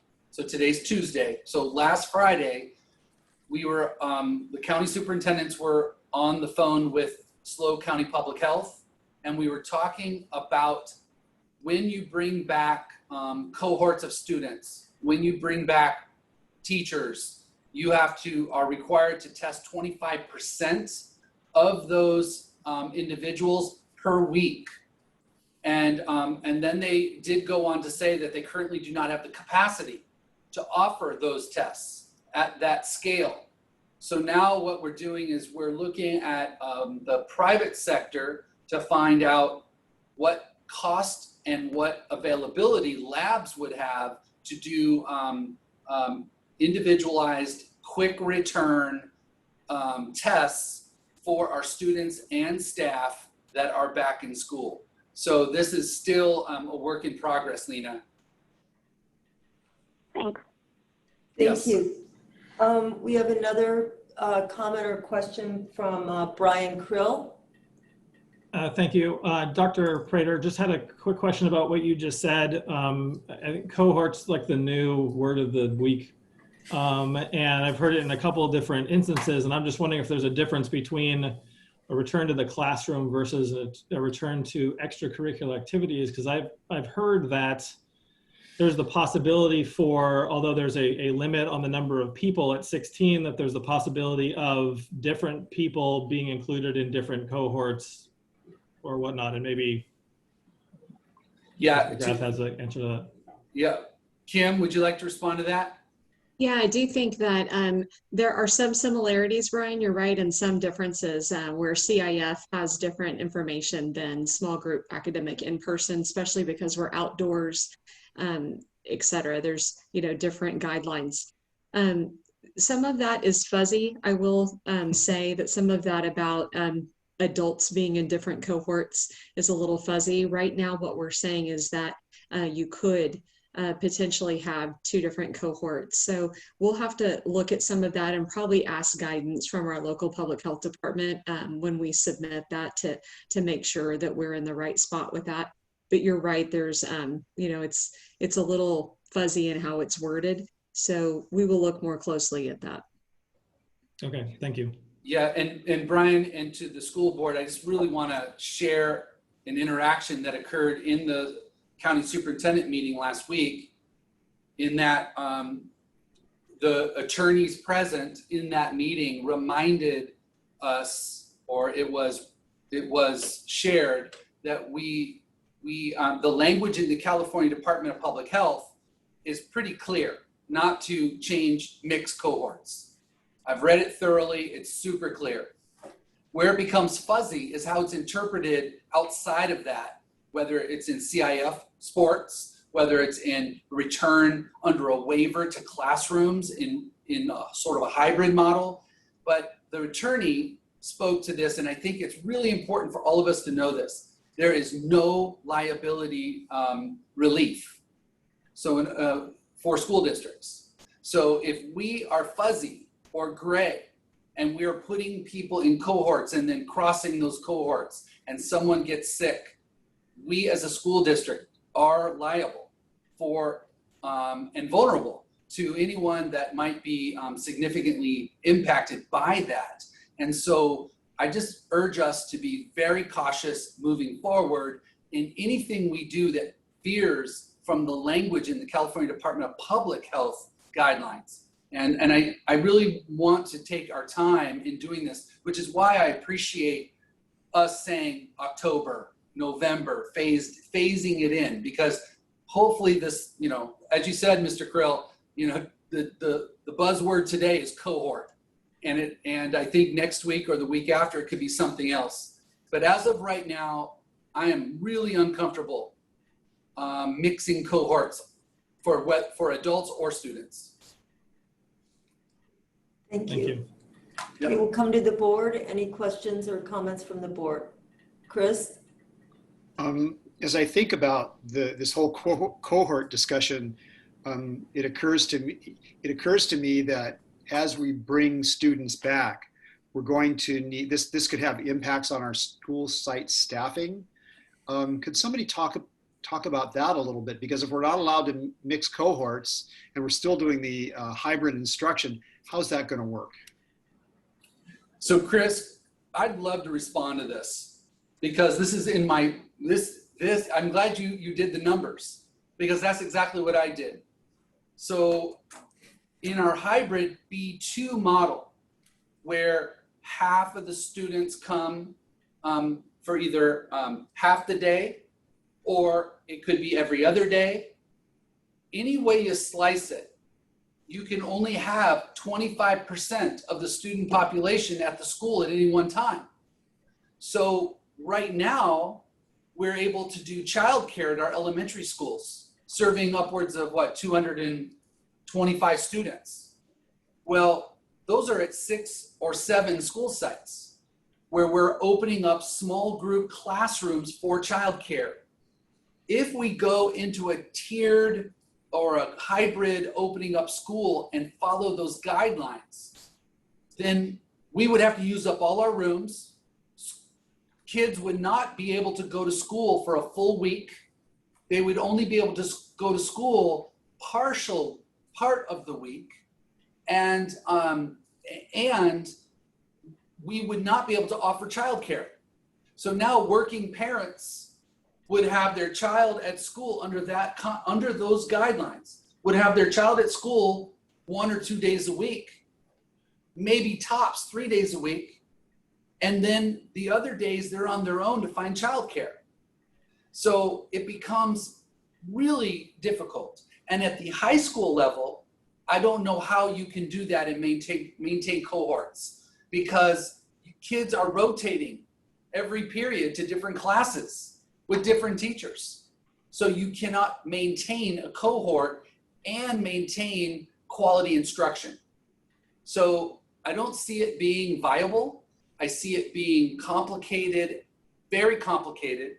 And that's why I urge all of us to kind of go slow on this as we look at those guidelines and as we look at the legal ramifications that the school board and the district could face if someone were to fall ill. And so these are the things that I am concerned about. If those guidelines of cohorts stay as they are in a district like ours, it'll be very difficult to educate all our kids consistently and provide our parents with viable, consistent childcare. So there's my quick response to that question, Mr. Unger. Anyone else? All right, thank you. These are great updates and very necessary for everyone as we continue our planning here. So next is item 10.05, Measure D, Design Build Modification number 6. Oh, no, it's not. It's approve the unaudited year-end actuals. Just testing, seeing if everyone's awake.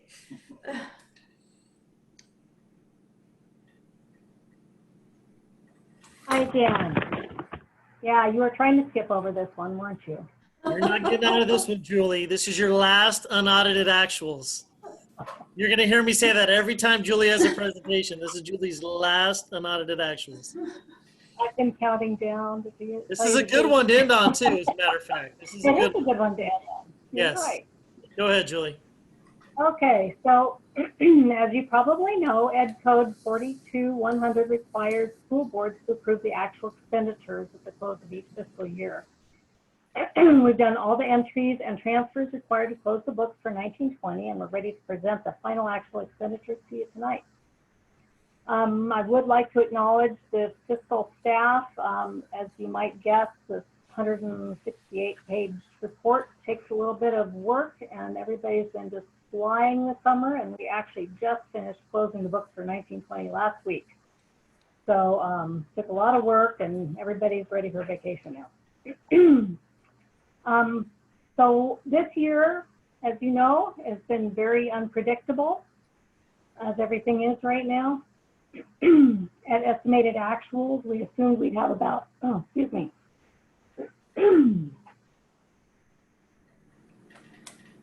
smoke's getting to me. I think we would have about $18 million in reserves, but we actually ended up with about $20 million in reserves, which is a good thing because we're going to need it going forward. And I think Ryan's going to cover that when he goes over the 10-year budget. Of that amount, however, about 1.4 million is going to come out of those reserves to be rebudgeted as restricted balances for next year or for this year. Just some highlights of what happened, why that balance changed so much. Our property taxes came in a little bit higher than we had estimated at estimated actuals, about $270,000 higher.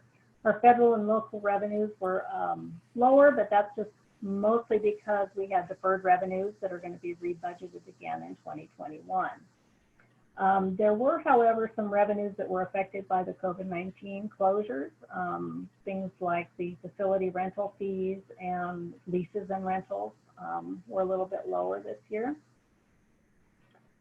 On the expenditure side, our salaries and benefits were a little bit higher budgeted than we actually spent. It was a little unpredictable. We weren't sure what to expect from substitute costs and things like teacher hourly and professional development costs. So those came in a little bit higher. The books and supplies and the operating expense is where most of our carryover ends up landing. So those are things that were budgeted or just and weren't spent. In operating expense, that includes things like field trips and utilities and conferences.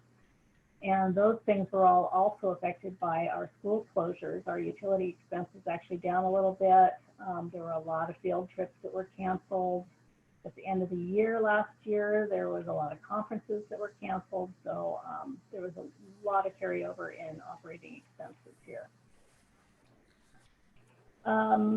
We ended up transferring about $400,000 into the general fund from Fund 20, which is our other post-employment benefit fund, and that's to cover the cost of the retirees who were affected by the STRS audit. Going forward, that's going to go down to about $143,000 per year for the next, I believe it's 4 years, that will transfer from Fund 20 to the general fund. Good news is there was no need to transfer any money into food services fund this year. They were in the black by the end of the year, did a fantastic job and worked their, you know what, off to get there, and we're very proud of them for that. Great accomplishment. In addition to the general fund, we have 9 other funds. The adult ed fund ended with a slight deficit, bringing their ending fund balance to $217,000. Ryan, are you the one scrolling? Oh, there you go. Yes. You got it. Thank you. All right. As I mentioned before, food services ended the year with a surplus and now have an ending balance of $79,000. That part of that is has to be in there for their inventory, to account for their inventory and their cash that they have in the bank. Fund 20 only earns interest. There's no revenue that goes into that. So it had a deficit after we made that transfer to the general fund, but it still has over $10 million in it.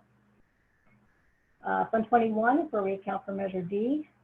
We have about $75 million balance going forward for Measure D projects.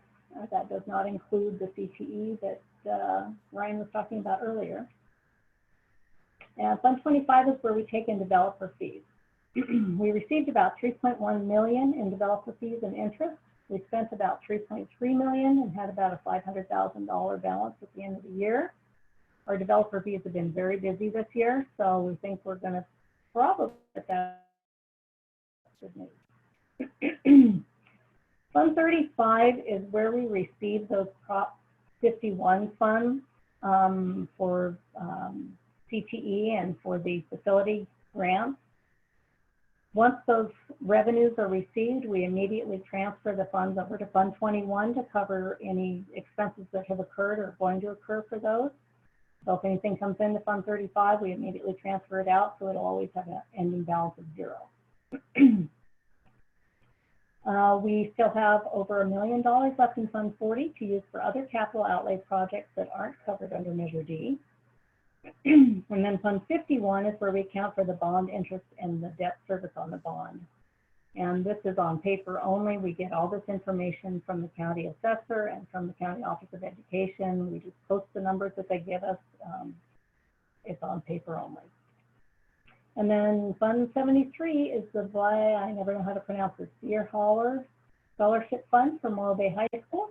They gave out $22,500 in scholarships this last year, and they've been very active this year. So I think it's going to be quite a bit more than that this year. And I know that there is a lot of information in these reports. I'd be happy to take any questions or offer any explanation at this point. And if I could just share a couple of just kind of big picture things for the board. We actually received a double share, right, this year with our Diablo Canyon funds with SB 1090. So that was something that you got a 2-year. So we expected to have a surplus this year going into it. And then by shutting schools down, basically going into our kind of lockdown from March through June, there were significant savings from that, right? From facilities use, like Julie said, utilities, those types of things, no overtime, buses, no fuel, right?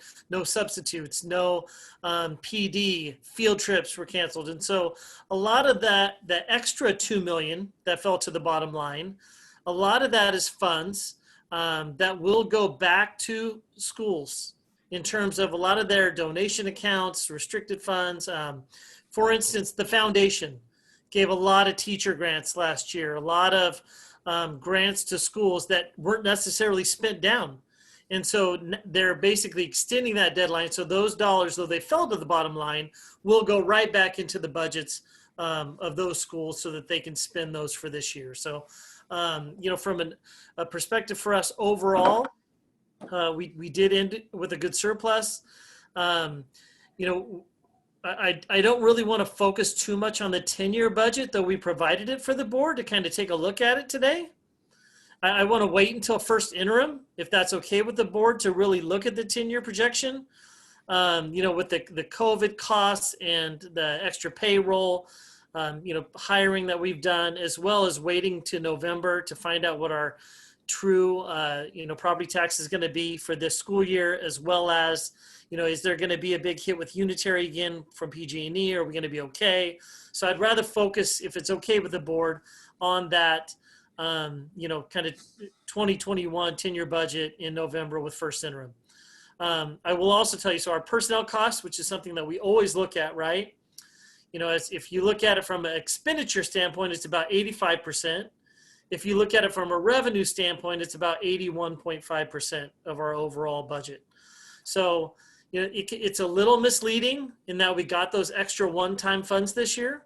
So we have to be cautious with that, but it's always that personnel, percentage is something that we're constantly looking at, trying to maintain that 85%, because we know that if we stay there, then, we have, the funds to buy books and buy new technology and fix up our, modernize our schools and do the projects that we need to do. So, again, kudos to Julie and her staff. It's been a crazy year over the summer. People working from home, working in the office, pulling all of this together. And they've done a great job to kind of, pull this together. So as Julie said, we're both here to answer any questions the board may have in terms of unaudited actuals for the year. First, I'll go to the public, see if there's anyone who has questions or comments. No. All right, the board, this is an action item. Mark.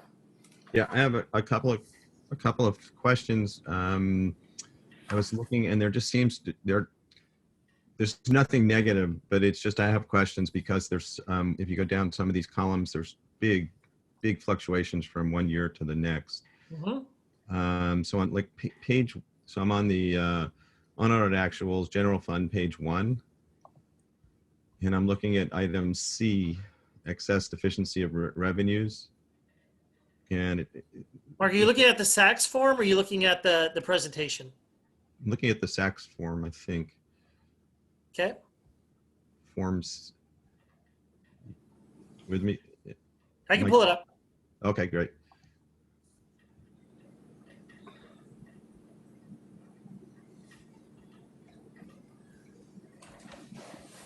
Where's the blank form? This is the one with all the past. Ryan, I can take this if you'd like. No, yeah. What page are you on? So there's a lot of, so page 1, after all the weird type styles and the past and the fails. Well, we don't have any fails, which is great. So like this one? Oh, I've got it open on my screen, my own document. Let's see. I'm not sure how to switch this right now, Ryan. Yeah, it's okay. Are you looking at revenues or expenditures? I'm looking at revenues. Okay. So I have the revenue page up. Is it like the other local revenue? I'm looking at C, excess deficiencies of revenues. Okay, so that's this right here. Okay. So we go from 3.6 million to 500,000. So it's a negative 113%. Okay, so as Ryan explained a second ago, the majority of that is because we're going to get about $2.6 million less in that SB 1090 money in 2021. Okay. So it's good that we got the additional money this year because we're going to need it for next year. And also we don't have everything budgeted in our revenues yet. We're going to have a lot of carryover amounts, and we have a lot of revenues that we don't budget until we receive them. So this is a comparison for the board to know. This is a comparison with unaudited actuals where we ended 1920 versus what the budget looks like for this year. Right. 2021, right on the right-hand side. So yeah, so there was a major drop, right? Because we got the double Diablo Canyon, 4.7 million. That drops to 2.3 million. So you're going to see some things that are reductions. We also have a lot, we have 1% raises this year, and we had step and column increases, and we had benefit increases. So that all increased the expense side, but not the revenue side. So that's why there's more of a deficit in 2021. And Julie, I noticed that on this, it looks like line item 6,500, 8793 was an increase in special ed funding. Mm-hmm. It was a transfer. Can you explain that? Was part of, that's great that we're getting more special ed funds. It's never enough, but.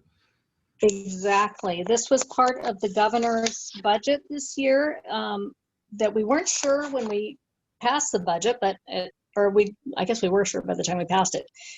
Originally, he wanted to give students an additional 640. I don't remember if it was additional or brought it up to $645 per pupil, which increased our special ed funding by almost $600,000, I think. It ended up away from, they moved away from funding that preschool model last year to having more of a per pupil amount that goes directly to the SELPA. So it ended up, we actually benefited because we were a low wealth SELPA. So we actually received a lot more special ed funds per pupil with the way the governor put that out. And then I was looking at travel and conferences. I think it's 5,200. Mm-hmm. And it's there. I get it, but I thought it would probably. I thought it would reflect a decrease because of the COVID impact on travel. Well, if you recall, when we passed the budget, we didn't know that we were going to be closed at that point. So, and actually, there have been a lot of workshops. It seems like even more workshops now that we're doing everything through Zoom, and a lot of those we still have to pay for, and that would be the category we pay for them from. Okay, but we might expect, because travel's in there, is that also hotels and parking and all of that? Yes. Okay, so that might. We will probably end up decreasing that amount. Okay, great. Just a few more if I can. Again, that shows up again in the adult ed area. So I'm just guessing that was that same issue, having the budget already adopted. I think when we spoke earlier, Sally Ames gives us her budget. Mm-hmm. So again, we adopted the budget before we really knew whether we were going to be open or closed. So we were kind of assuming we'd be open and budgeting as though we'd be carrying on like normal. That'd be great. And then the one that really jumps out for me is the beginning fund balance in the cafeteria, line item 9791. Right. An increase of 126%, right? That's a. Yeah. Awesome. The first, that's That's awesome. they're in the Yeah, that's in the without black this help time from for a the- while, right? Yeah, that's without help from the general fund, and yeah, it's a great thing. All right. Well, this is a great job. I really appreciate all the work that went into this. Thank you. Any other questions or comments from the board? All right, this is an action item to approve. I'll move approval of the unaudited actuals for 2019 to 2020. All right, and I'll second. So Walter, Aye. Marilyn has left us for the evening. Chris? Yes. Me, yes. Mark? Yes. Catherine? Yes. Evelyn? Yes. All right, thank you. All right, Thank next. you, Julie. Yeah, as always, thank you. Thank you. It's okay to apply for your job, Julie. You want to come back? Okay, next. Why don't we just deem her an essential worker? And she doesn't get to retire. That's right. All right, next we have 10.05, which is Measure D, Design Build Modification. Back on track. Yeah, so this is the, it's basically an addendum to complete the utilities at Morro Bay High School. So, you know, we have a budget of approximately $4 million left in the utilities infrastructure at that campus. So this will finish off kind of the loop at Morro Bay High between the J wing, the pool in the front, to both the C building and the A building. It also includes the utilities through the quad area. And so this particular GMP is a little over $1 million, $1.2 million in terms of the GMP itself. And, you know, the rest of those funds that are anticipated for the infrastructure will be to actually redo the entire quad piece. So all of the concrete layout, new planter beds, grass, you know, in the middle of that campus. So that will be coming to you at a later date. But we want to get ahead of this while kids are off campus, and if we can dig trenches and get the you know, power, fire alarm, you know, water, gas, electric in, now's the time to do it. So we bring forward today, you know, this GMP to get that work done. Thank you. Is there anyone from the public who would like to have a question or comment on this? Thank you. I will come back to the board for any questions or comments or a motion.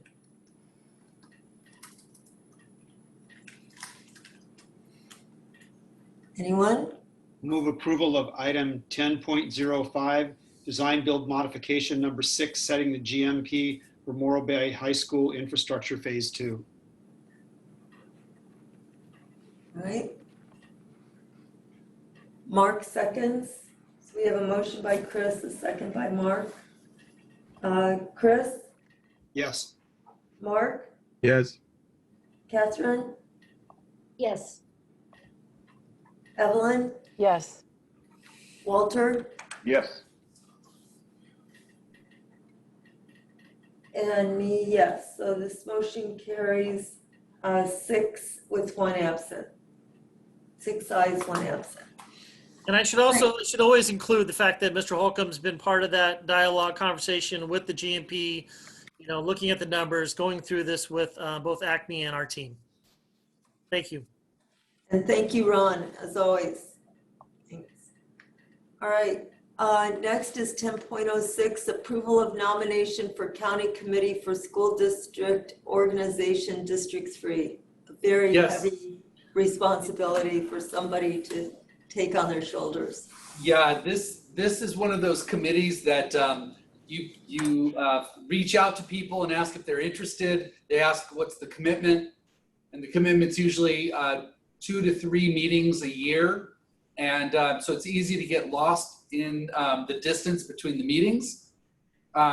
We have an opening, one of 2 openings for District 3, which represents Lucia Mar School District and ours. And we are, I am recommending that that Jim Quisenberry be nominated for this role. And he reached out and smiled and agreed to do it. Only if it's the committee he thinks it is. So I told him it was. So this is an important actual role because of the upcoming California Voters' Rights Act decisions, things that that these particular committees weigh in on and look at and actually approve. So it's good to have someone that understands our school district and lives in our school district as well. So he has served us in many ways, both as a teacher for many years, a school board member, and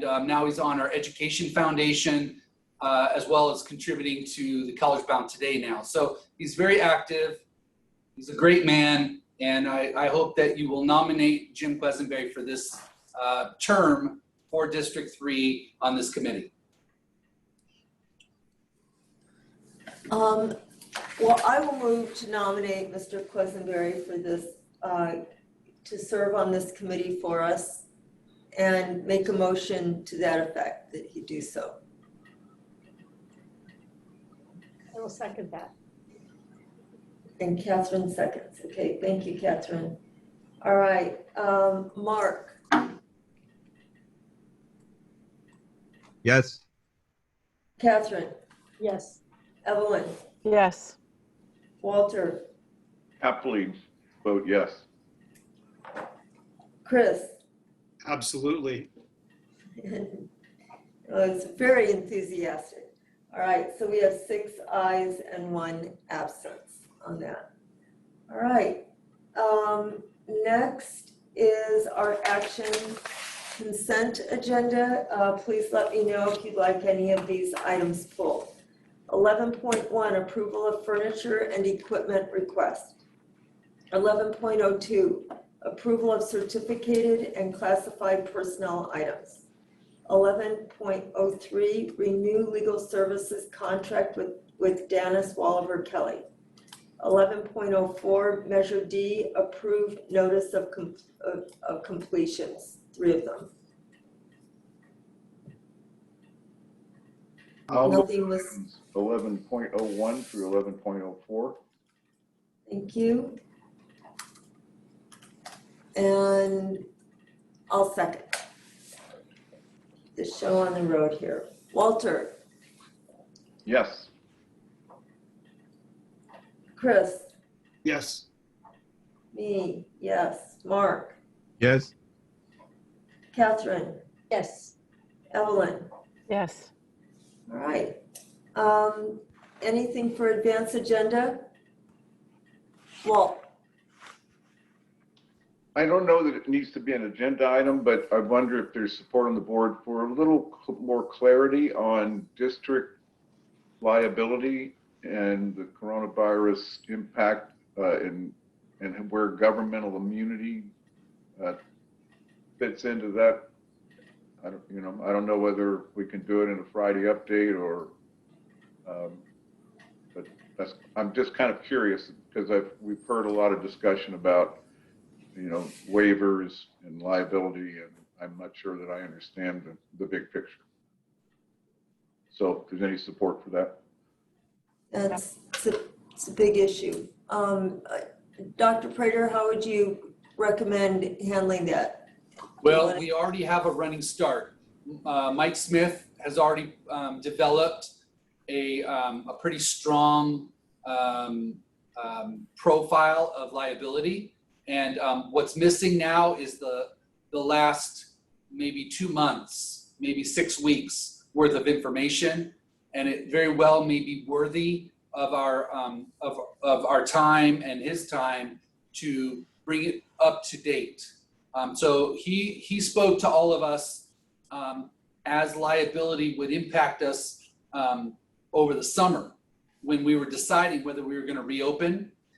But since then, since June, the guidelines have changed, the regulations have changed, and I would assume some of the conditions for liability have changed as well. So, Walt, to your point, I can follow up with Mike and have him do a part 2 of that, and I will see if I can get it in a Friday update. I think all school districts in our county are wrestling with the same exact issue.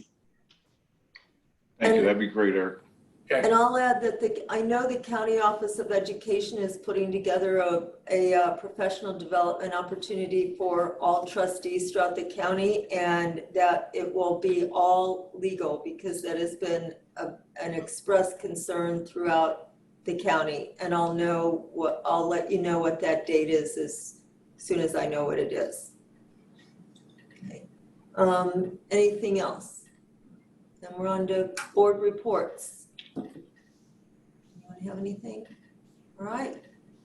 Seeing nothing from anyone, thank you. I know we all have a lot going on, especially district staff and all that we're trying to pay attention to as trustees as well.